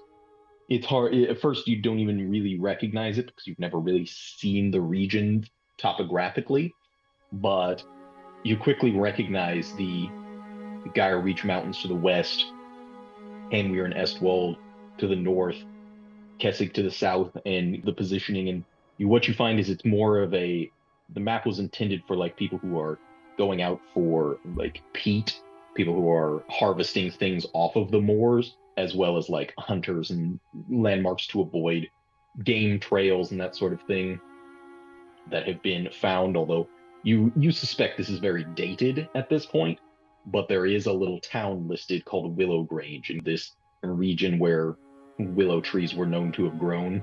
Just gonna look for the old lady again. I know you said they're not to be disturbed, but would I be allowed to just like write down a copy of one of these maps? You can hand draw, of course, but not make any tracings or rubbings that would leave marks on the maps themselves. Oh, no. Just, I wanted to know if that was okay for me to just spend a little time to copy it. I'll allow it. Thank you. And just grab journal, flip past some of the Goria pages to somewhere near the back, and going to, knowing that she's not a cartographer, but she's going to do her best to just draw an approximation of where it would be, and maybe throw in a couple of the landmarks as well that might seem like they've survived this long. Yep. And what you find is that the town was located roughly here, if you can see it ping on the map. Yeah. Right northwest of the word the. Got it. She'll absorb herself in that for as long as it takes to get a map. It's not going to be a map. It's going to be a Madden scroll, but as long as that'll take. Can I have you also, because you rolled a nat 20, roll percentile, please? Nice. Nice. Unfortunately, not enough to gather any other information, but we do have a location. Damn it, not even for the 69. You know that's where Innistrad's original Kama Sutra was written. Oh my god. Kama Sutram. The angelic version. And yeah, with that, she'll tuck her journal away, put the map back very carefully, because she's just now afraid of this old lady. Amrita, while you are perusing, I will have you make an investigation check. The specific things that you were looking for, probably not going to find, because it sounds as though they are restricted informations, but as Lorelei had suggested, there are some personal journals that they have in one section, and one of them does appear to have been written by a Vistani. Automatically grabs it, starts to flip through the pages. Much of it seems to be like a travel log and stories, family incidents that they had experienced on the road or near towns. There would be reference to coming across one of their cousins, another caravan that was known as the Daughters of Miasma, and it's this person's recollections about how unusual it is to find, a group that is 90%, if not more, female travelers, all ages and family, but very few men involved. But nothing else in it, or any names at all. I mean, there's probably a few names. Does it say who wrote this journal, or like has their name on it as well, or no? It would. I mean, it's a Vistani. Somebody. So many of them have the same last name that it's hard to tell apart if you don't know. I will also have you make a roll percentiles, like a luck check. This journal seems to probably predate anyone that Cillian would have mentioned. You suspect, given what you know about the family geists around him, that maybe he would recognize some of these names, but they're not ones that perk up your senses. Shuts it and puts it back on the shelf. Lorelei pokes her head around one of the bookshelf. I'm done. You find anything? Just some journal on Cillian's family. Didn't really give me much of anything. Oh, that sucks. We'll have to keep our eyes open for something. I wish I could help, but I'm not the bookish type. You might be able to recognize some of these names, but I don't even know if it's worth asking with some of these names at this point, because I don't know if he'd really know much more himself. I mean, do you want like a 45-minute story about his family? Because that's what you'll probably get if you ask him. Well, apparently he has a sister. Didn't know that. Till recently. Yeah, he doesn't seem like an only child. Too annoying. When you said, I've been thinking about this for a while now, and you said I didn't recognize him or Asuriel with the whole situation. Yeah. How did he react? Because I know when Acrio didn't recognize him, it was pretty bad. I'm not sure. I think maybe the fact that he also didn't recognize Asuriel was maybe a bit comforting to know that it wasn't just him. I think he was more worried about your safety than whether or not you knew who he was in that moment. All right, let's get out of here, and I need to walk outside this town briefly. You can go find Acrio or go back to the Traveler's Inn, but I need a moment to just sit outside to myself, clear my thoughts, at least Okay. before dark. I'll go find Acrio then. Just make sure, you can get back in. Don't get caught out past the curfew thing. Wouldn't dream of it. And yeah, part ways. Lorelei goes find Acrio. Lorelei, can I have you roll a d10, please? So as you're making your way back toward the inn, does she try to take the straightest, main roads there, or does she meander through alleys at all? Just gonna meander a bit. Just taking, because I feel like the straightest path might be the most, full of people. Maybe meandering would be a little bit quieter. Yeah, which it is. And here's what I'm going to say.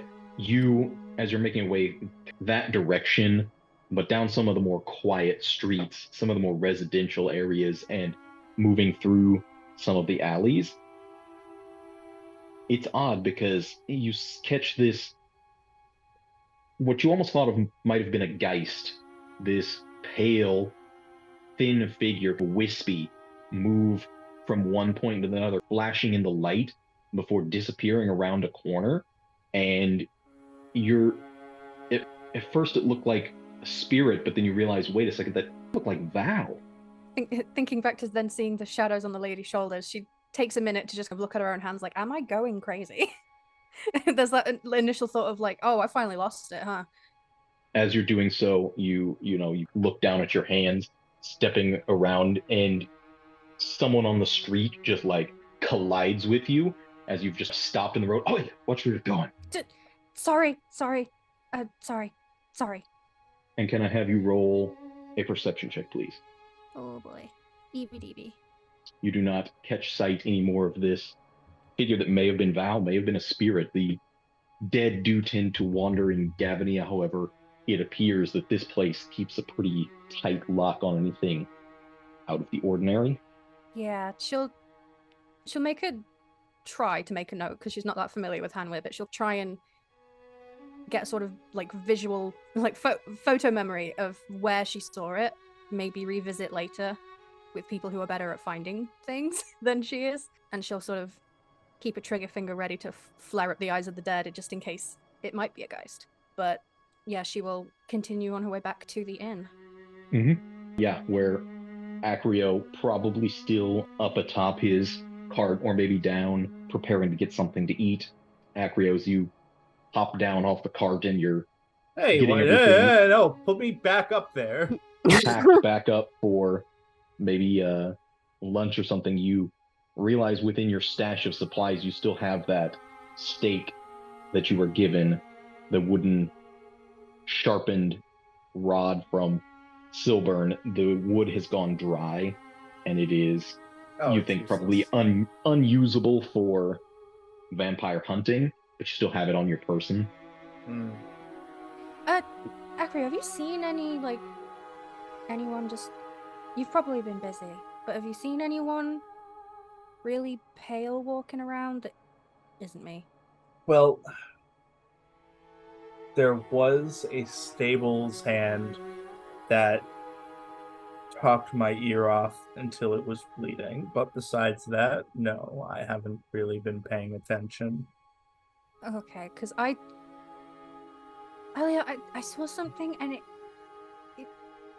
kind of looked like Val. Like, just kind of down an alleyway. But then... You never figured out what Val is, right? You never... Okay, just wanted to make sure. Oh, well, if he's lurking within the city, he'll either decide to show his face or... I don't know. What is a one-armed... I'm not going to say cripple, that's mean. Now I'm going to say... Why does he have any reason to lurk through the city? Maybe because it's a big city and he can't exactly ask for directions? Eventually he'll find... We're literally at one of the only taverns. Which he doesn't know it's... I mean, It's he not a might not know tavern, where... it's just a traveler's inn. But He yeah. might not know where it is. He might just be kind of wandering until he... Lorelei, I know. you can't worry about things you have no control over. If he finds us... It's not that I'm worried. If anything, if it was him, I'm kind of happy because that means he made it in and that means he's okay. And if it is him, eventually he'll stumble across the giant stone cart sitting in the middle of the street.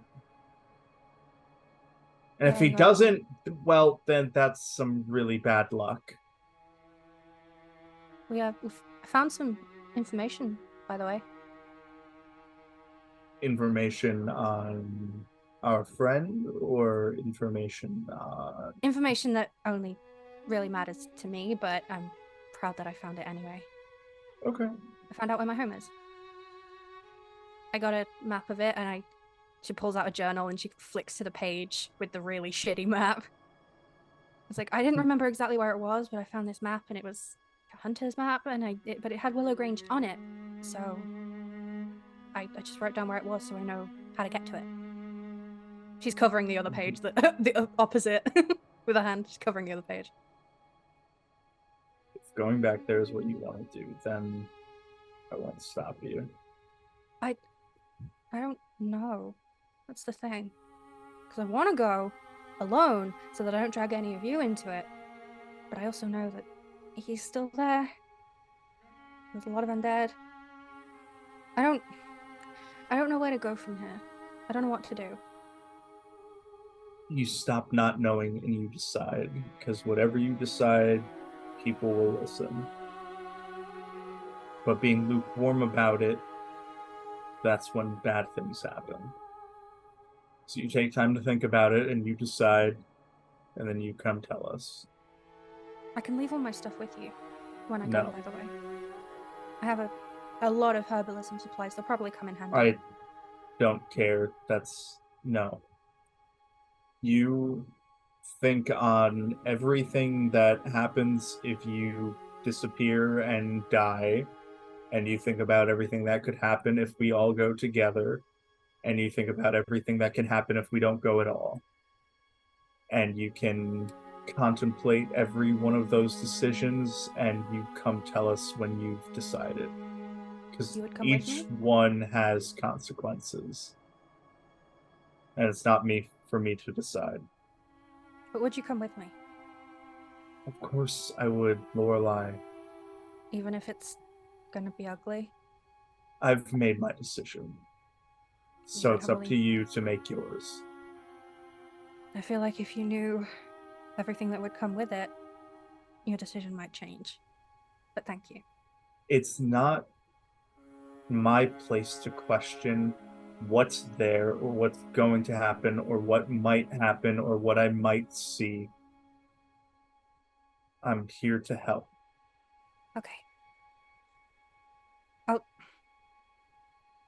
I'll think on it. We still have Heather to deal with. I'll figure out more when we've fixed her. Whatever that means. Hopefully, Charity hasn't peeked under the mask. Damn, goddamn motherfucking table girl! Ear-piercing scream. Yeah.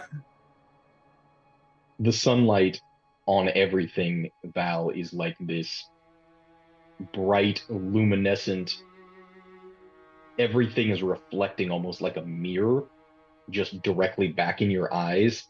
Now that it's pretty close to high noon, the shadows seem fine, but the sun is just, everything is too bright. And yet, as you're making your way down one of these alleys and you look out into the street, there's this dark blotch, this shadow that stretches out on the street, almost pitch black.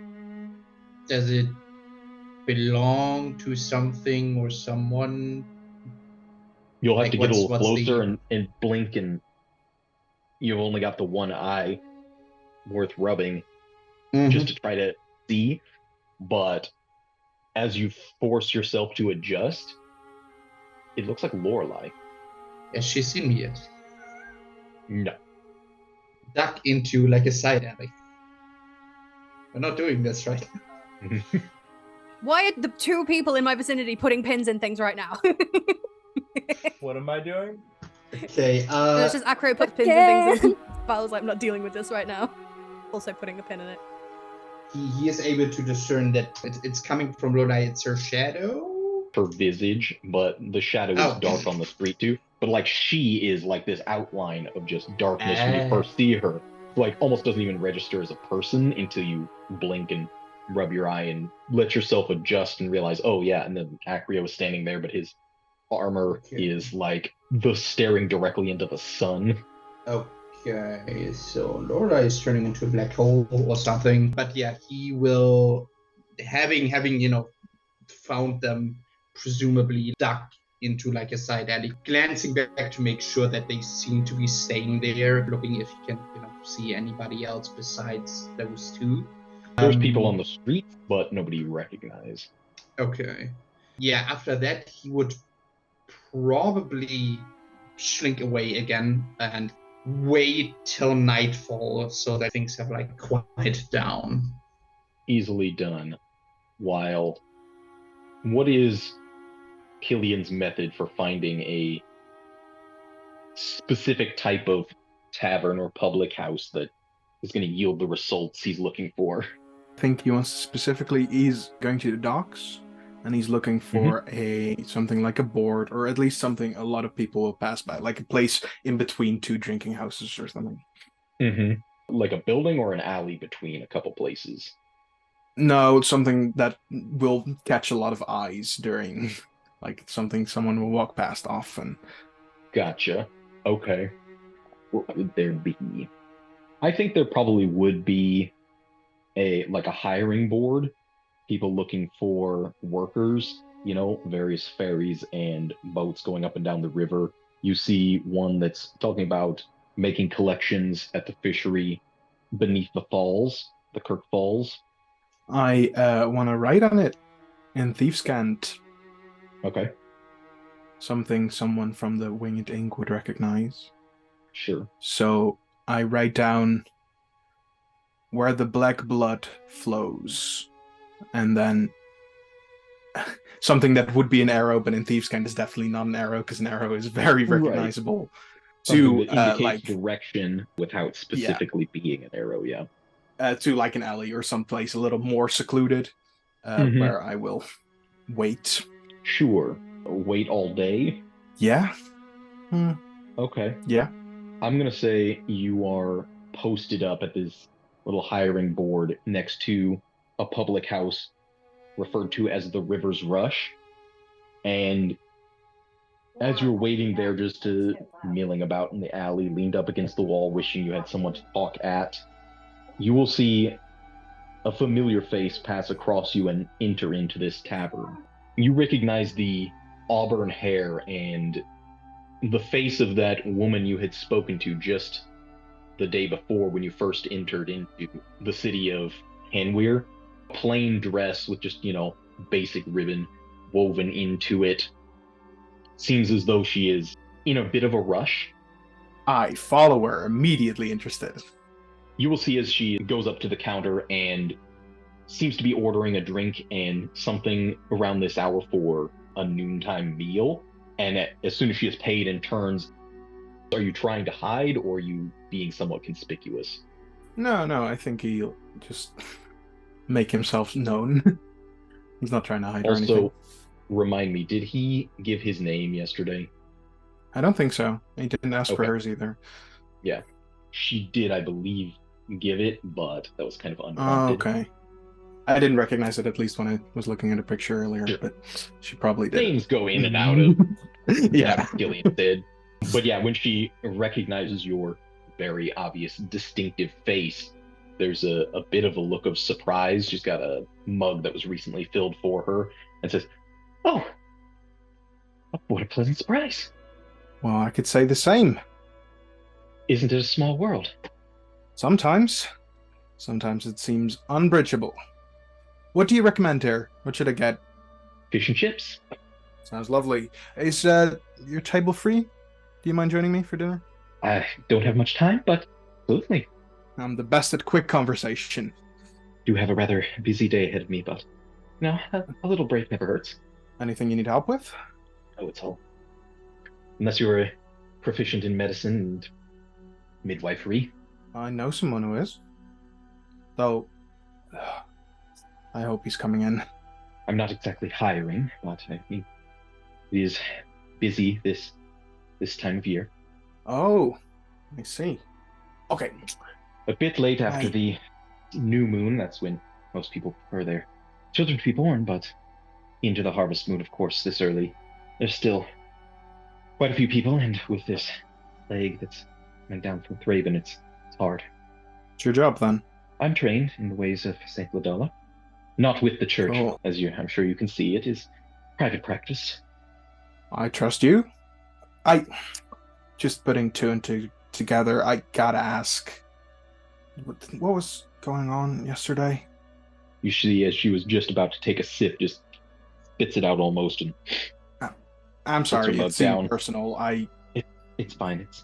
It's always hard when you lose one of the ones you helped deliver.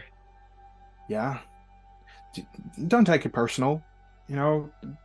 Dangerous worlds. Childbirth is one of the scariest things in the world. I was avoiding the camp every time something like that happened. I did see my sister get born. Apparently, it's a blank space. I think my brain forced it out of me. It's ironic. That's what they have to do. We force it out. I forgot your name. I always forget names. It's not personal. Pearl Westing. She will hold out her hand. Ah, you look like a pearl. Take it. Make a perception check, actually. Either that or insight, your preference. I think I'll take insight. Both the You see same. there's a slight blush as you say that. Well, if I forgot to mention my name, it's Cillian. I'm afraid I won't Pleasure. be in town for long, but yeah, Yeah. quite the pleasure. Quite the pleasure.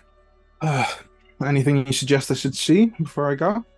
Oh, and where is now City of Sights? There's a theater. There's shows every once in a while. I'm not sure what they're doing now, if there's a troupe that's come through, but that would be something to check out. Can I say thank you? What you said yesterday, I was in a sorts, and it helped. Well, that's good to know. I sort of thought I was invading. I tend to. Well, you were, but it was needed. Somehow, people always sort of smile when I'm there. Have that effect on people. You have the face for it. Why, thank you. On a scale of 1 to 10, how romantic would you say? Theater. You see her get a little bit reserved at that. I'm in what context, I should ask? Well, is it a place to bring a girl? I'm sure one wouldn't mind. After having done that, I will try again. I couldn't help but hear, I'm sorry. You showed some disdain at the end when I left, there was some. I think I heard it's better this way. I'm a curious type. I may have been thinking aloud. I do tend to do that. I'm sorry. It wasn't directed at you. Okay, good. I've been just following some threads and keeping tabs on everything that's going on. It's not a pattern or anything, just something I want to get. What are you doing here? What do you mean? In Hanweir?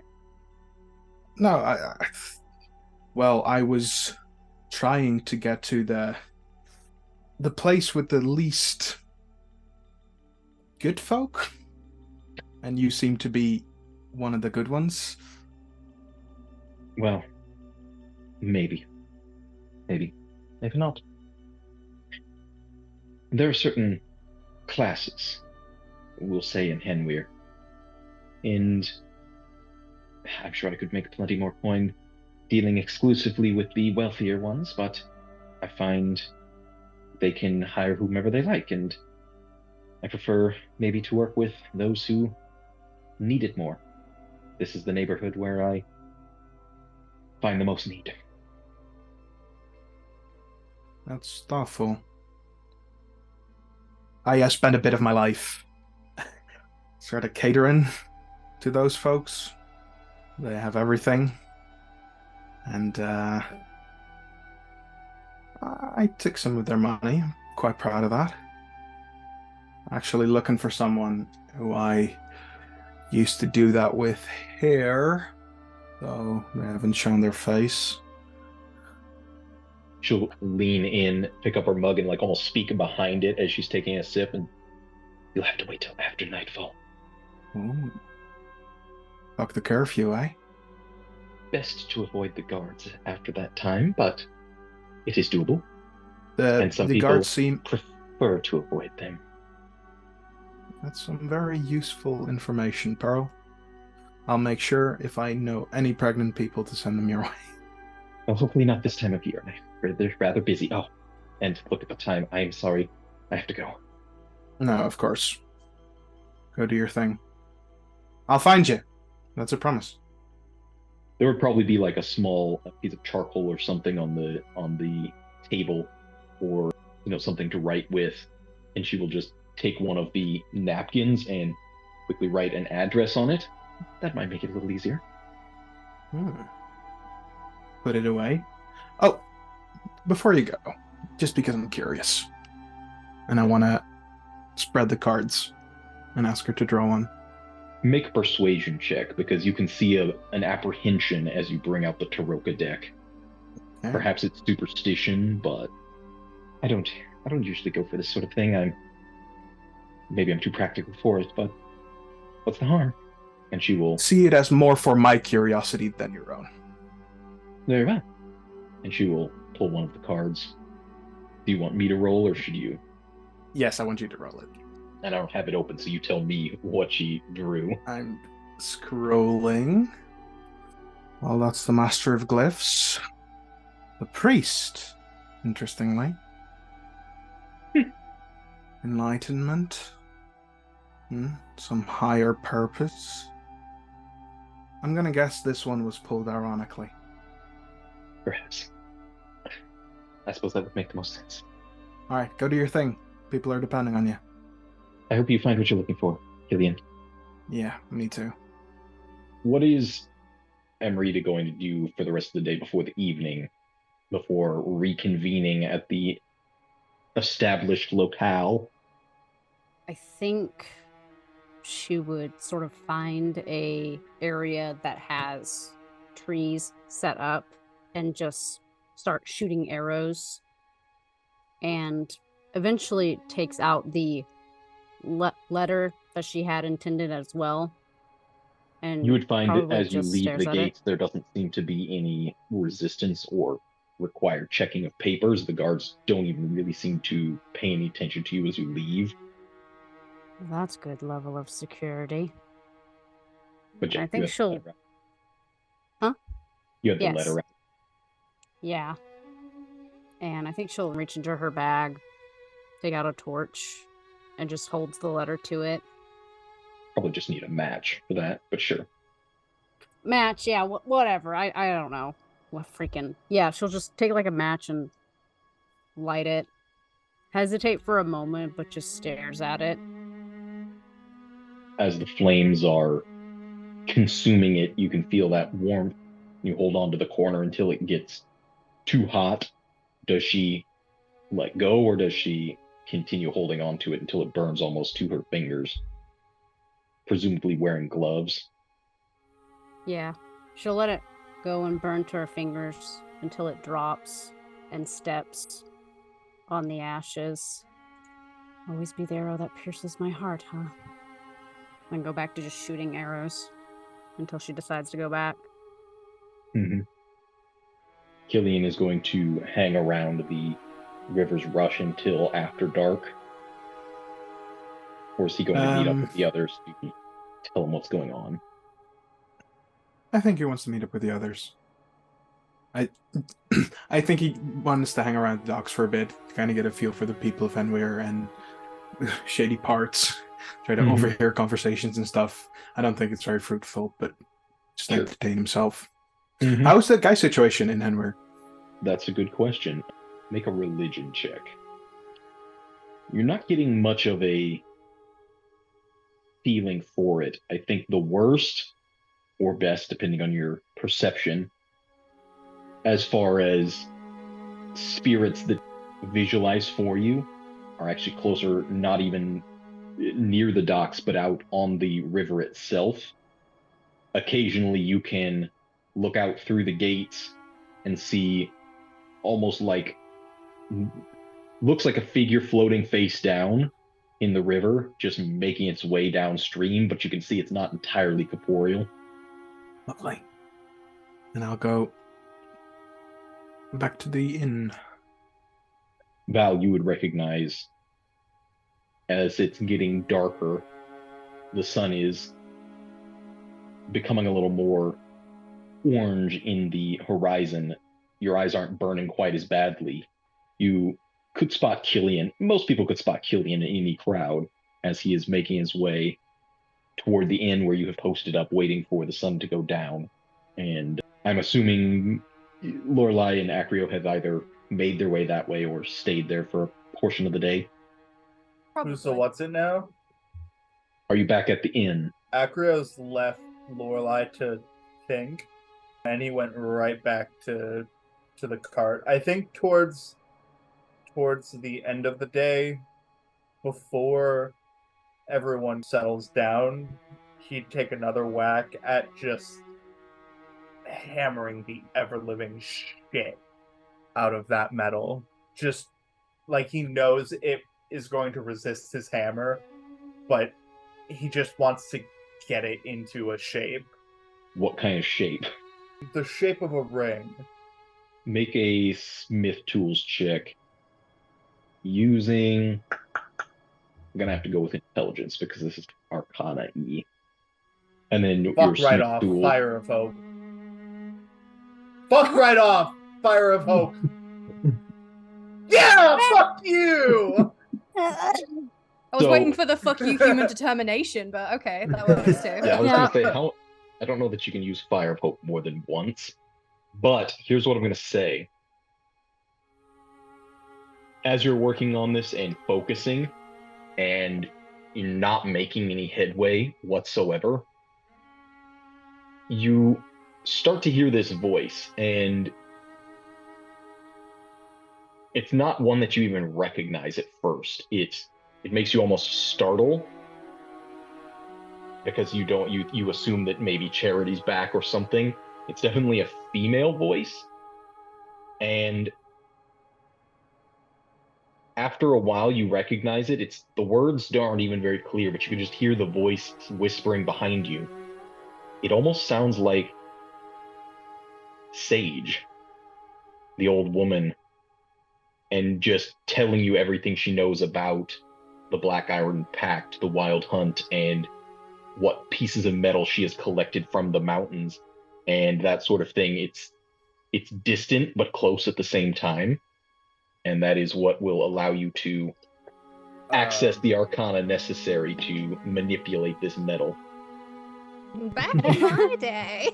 Maybe. And I'll use Smith's tools next. No, you add your smith tools proficiency on top of it, so 23 Okay. or 24.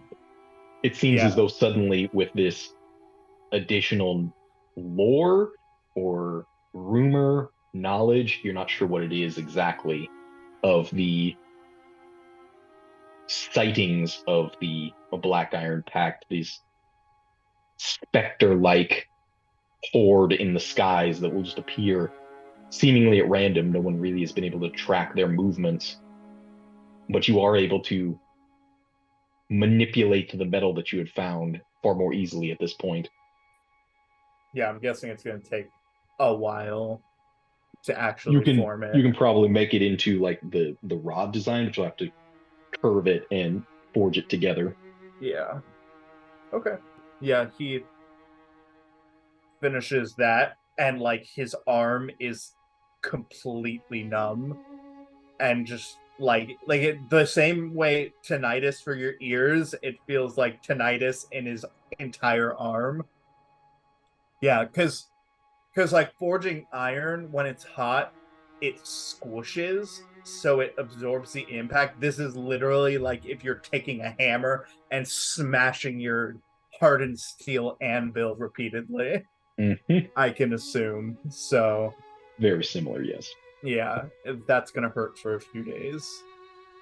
And then once people start asking him politely if he could not be doing that at the late hours of the day, then he'll return to the inn.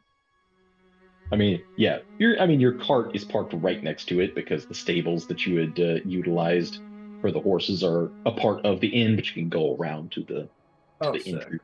But yeah, Amrita, you tell me, is she going to stay out past dark, or is she going to realize the hour and start making her way in once the field hands and workers start making their way back as well?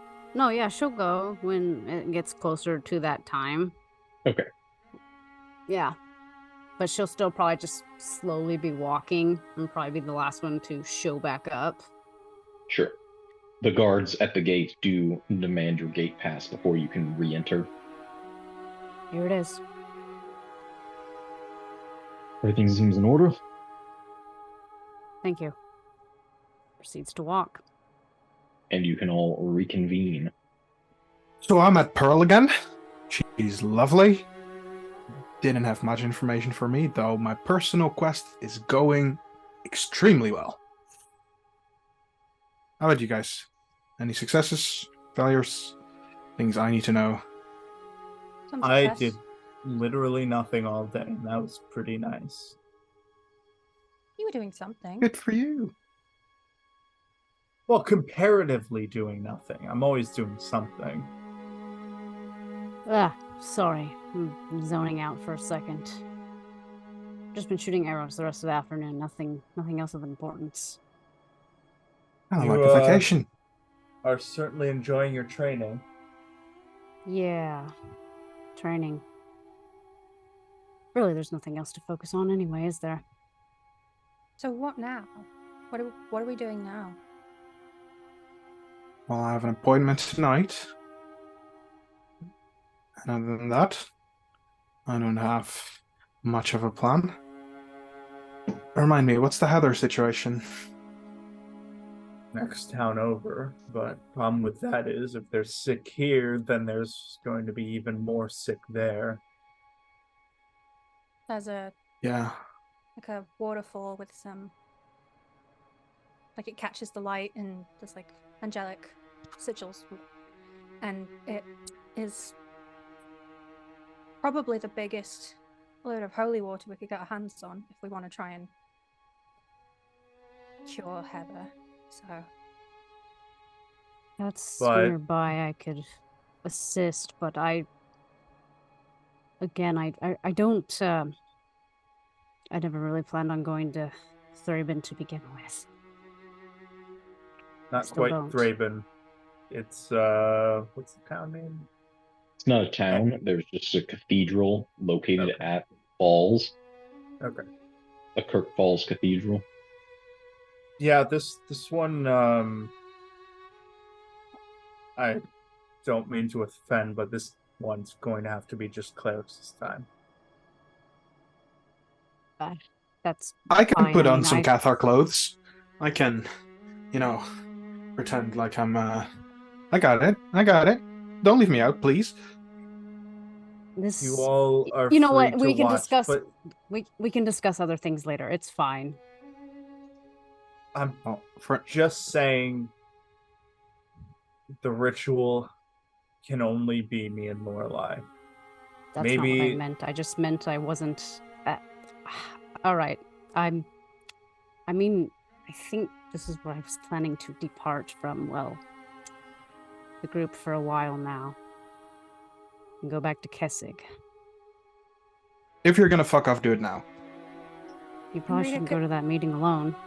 Amrita, could I ask you for one favor? What is that favor?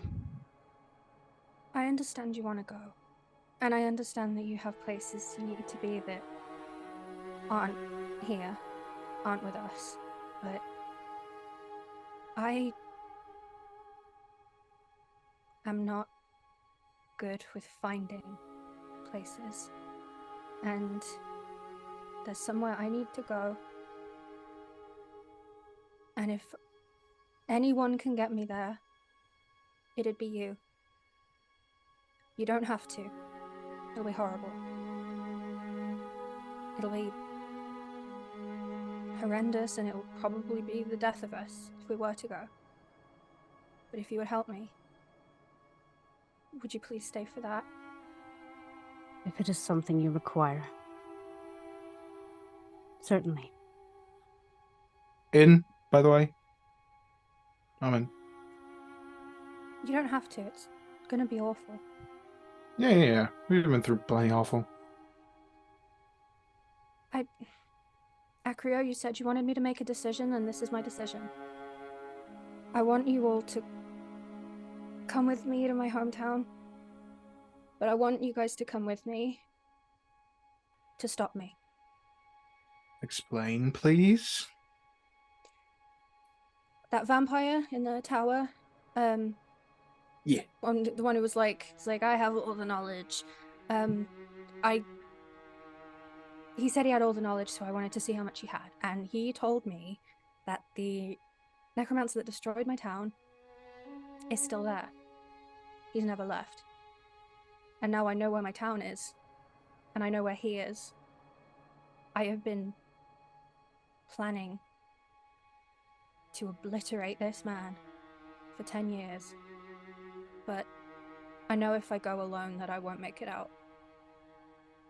I'll take him down with me. And selfish as it is, I don't think I'm ready to die yet. There's still things I want to stay around for, so I would like someone to stop me going off the deep end. I got you. You'll be fine.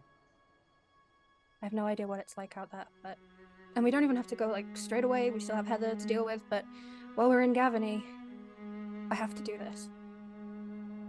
We'll do it together. What is Val's reaction eavesdropping on all of this from just outside the window? And what does he do about it? Just waiting, because he doesn't, he's not about to just go in and it's like, hey guys, I'm back. Wait for everybody to more or less, scatter, go about their business. And after that, really, there are two people he would approach potentially. Well, technically three, but one of them is he's a bit torn about. Depending on where Cillian or Amrita go, he would probably move, after one of them. Is Amrita going to the meeting with Cillian, and would he allow her to do so? Yeah, that's what I was gonna roleplay next. Yes. When we sort of break off, or when I get a moment alone with Amrita, I'll say, "You have to do something dangerous." Try easier if I should take the risk over you. Probably. I like Mine that. is a bit hazy today. I'm sorry. Okay. I was caught up in some pretty tense things. And we're sort of going to meet some people. Let me do the talking. I'm sure it'll be fine. Sometimes things pop off. It's just how the line of business works. Need someone to watch my back. Yeah, but wait just a second. She's gonna like reach to like grab like his shoulder and like turn him around for a moment, but then like stop. It's like, are you okay? No, I mean, No, I'm angry, Amrita. Apparently we're not enough to stay for. And that makes me angry. I just need to. Lorelei said when you guys helped me out with the and Cillian can see like the bandana and anything isn't on there, but it's like she almost tries to like go reach up but doesn't want to touch it or anything on like the claw marks or whatever.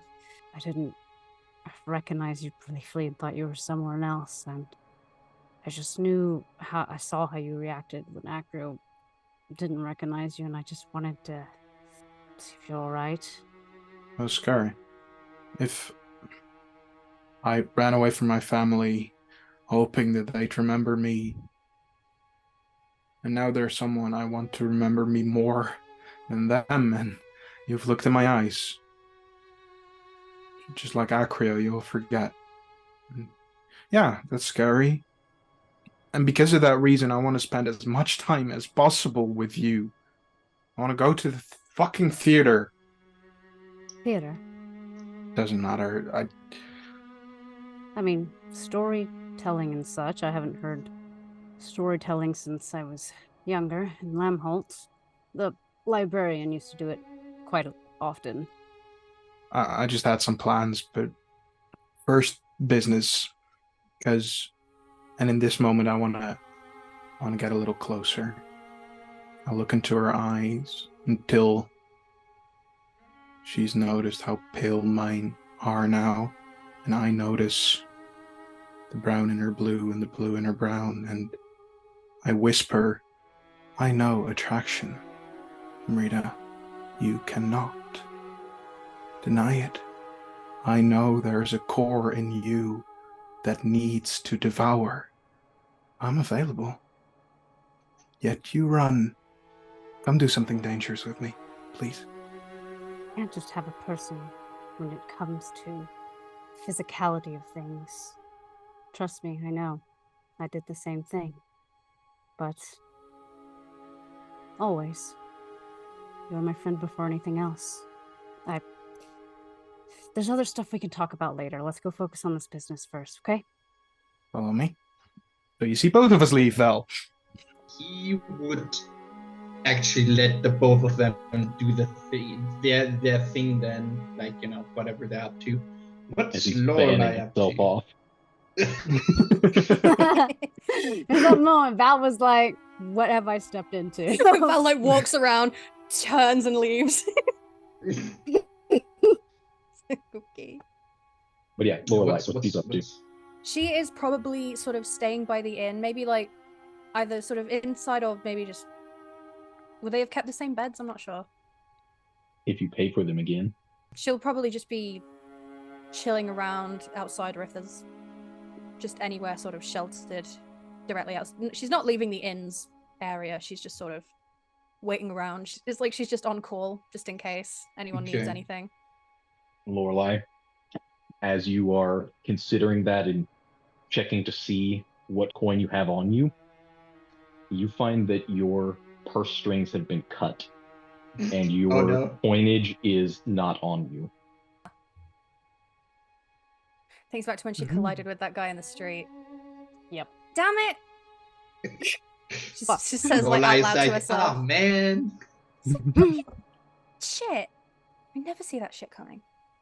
And she just... So that's how you find Lorelei, Val, just frustratedly going over the fact that she is now completely broke.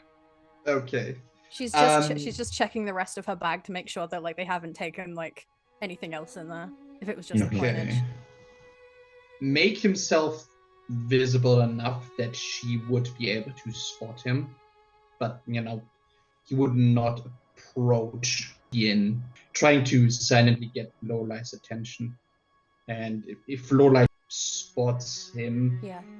he looks incredibly worried. There is a very exhausted look on his face, not so much physically as more just mentally. He And looks like he's been through it. Yeah, he just looks lost right now. Immediate thought, because she thought it might have been a geist when she caught a glimpse of him earlier, is she will briefly refocus into an Eyes of the Grave just to see if he flags up as a geist. Just in case, just to make sure that it is actually him before she runs over and tries to check a blank wall. What's Val's reaction when she looks at him and her eyes turn into these black pools of ink? Like she starts off looking at him and then she like blinks and then like squints and then her eyes go black. His eye goes like wide, draws back. She immediately just straightens up. Val! Like reaches And out he a does hand. not register as a ghost of any kind. Stays where he is, shifting a little bit further back, looking at her. Hey, it's okay. She's gonna slowly approach. Like, make sure her cloak is not like toss the cloak like behind her shoulders, just so like she doesn't seem just like a floating, menacing dementor coming to get him. Like, just appearing as like non-threatening and calm as possible. Hey, it's okay. Holds this almost scrunched up piece of paper in his hand, grips onto, in this almost desperate manner, pushes it towards her, and it just reads, I think something is very wrong with me. Oh, gosh, Val, she's stepping like closer. She's very slowly, like she's not trying to like run towards him, but she will perseveringly close the gap between them. Val, it's all right. Are you hurt? Whatever's, I can try and take care of it. Come here, and she'll like hold out a hand to him. It's okay. You're back with us now. We've got you. Looks at the hand, reach for it, but then stop himself and pull back. He seems like he very much wants to take the hand, but he doesn't think it's a good idea.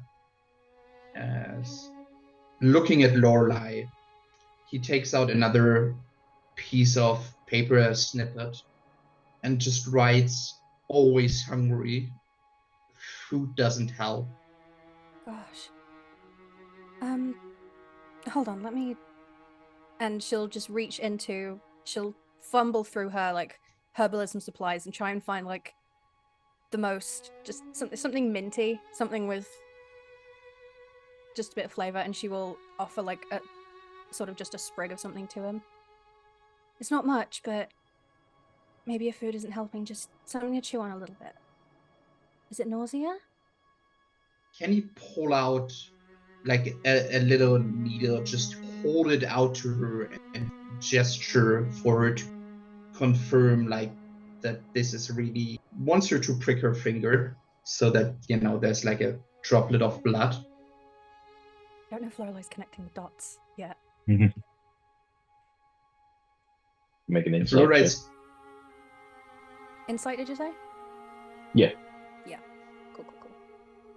I think that's enough to at least recognize what it is he's going for, but you don't know why. You've seen and heard Amrita talk about this iron pin test that they did on her back in Korsava, because werewolves heal immediately from anything that isn't silvered, and they would prick the finger and see if the wound healed up immediately. Yeah, that doesn't... I think in her mind that wouldn't fully translate to this. Mm-mm. But I think she's more worried about Val's well-being than she is about her own at this point. So she'll sigh and just be like, you sure about this? I know you don't like blood. You can see this very conflicting expression of desperation, disgust, and just general nausea on his face. Nods. Okay. I'll do it. And she'll take the pin and she'll pin she'll just prick like the back of her hand and sort of hold it out to him. As she is not a werewolf, it does start to bead with this little. That'd be a weird way to find out. Whoops. He's just like, oh shit, wait. Shit, that should have happened a while back. Whoops. How bad is the hunger right now? And does it change with the exposure to, on a blood? scale from 1 to 7, it's about a 4. Mm-hmm. And Lorelei, you do this and you're not sure exactly what this is supposed to mean, but Val's expression changes slightly and he doesn't speak. He doesn't really ever open his mouth, but you see him almost instinctually lick his lips, and his canine teeth are twice as long and sharp as they should be. She will glance over her shoulder because he was like ducked into kind of like an alleyway, right? And I assume that's probably where we are. We're like she'll like look around and poke her head out a little bit, see if anyone's around that could possibly stumble across this. It is getting late. Most people are getting off of the street, but there are still patrols of guards moving back and forth. Oh, I can't believe I'm doing this. She will reach with her unstabbed hand, not stabbed, pricked, whatever, and gently take Val's shoulder. Just do what you need to do, okay? And she will take her cloak and drape it around him as well, so that it'll just look like they're hugging. A noodling. Yes. There is both the expression of like shock and surprise, tears welling up in his eyes, backing away, shaking all over. You see, like, he doesn't want this. He just basically wanted to show you that he is not well, and this is very bad, and he doesn't know how to fix this. This is something that is way beyond him. Like, he's actively trying to fight the urge to, Val, look at me. Listen to me. This is only going to get worse. I'm not going to judge you. I'm not going to hurt you. I understand that you are a good person. This does not make you evil, okay? This is just what you need right now, and I'm okay to provide that. Please. I don't want you dying because of some moral justification for this. You clearly need the blood more than I do right now. Please. With Lorelei telling him that it's all right, he would try to sate his hunger as gently as possible, taking literally just as much as he needs to, like, stave off the effects. Like, he doesn't want to take any more than he needs to. This is where he gets a taste for it and can't stop, and he just crushes me like a Capri Sun in the alley. Actor's like, where's Lorelei? It's like, Turns the corner and Val's like roided up, shotgunning Lorelei. Like fucking keg stand off of her lifeless body. holy shit. As Val leans in to this tiniest little wound that you have on the back of your hand, and it almost feels like being kissed on the back of the hand by a gentleman. He's so delicate with it as you use your cloak to make sure to shield him either from the light or from passers-by, and the sun is reaching the horizon. That is also where we're going to drop the curtain on this week's session. Oh, Jeez. yes. Self-sacrificing to a fault, baby. Let's go. Gonna kill that twink, baby.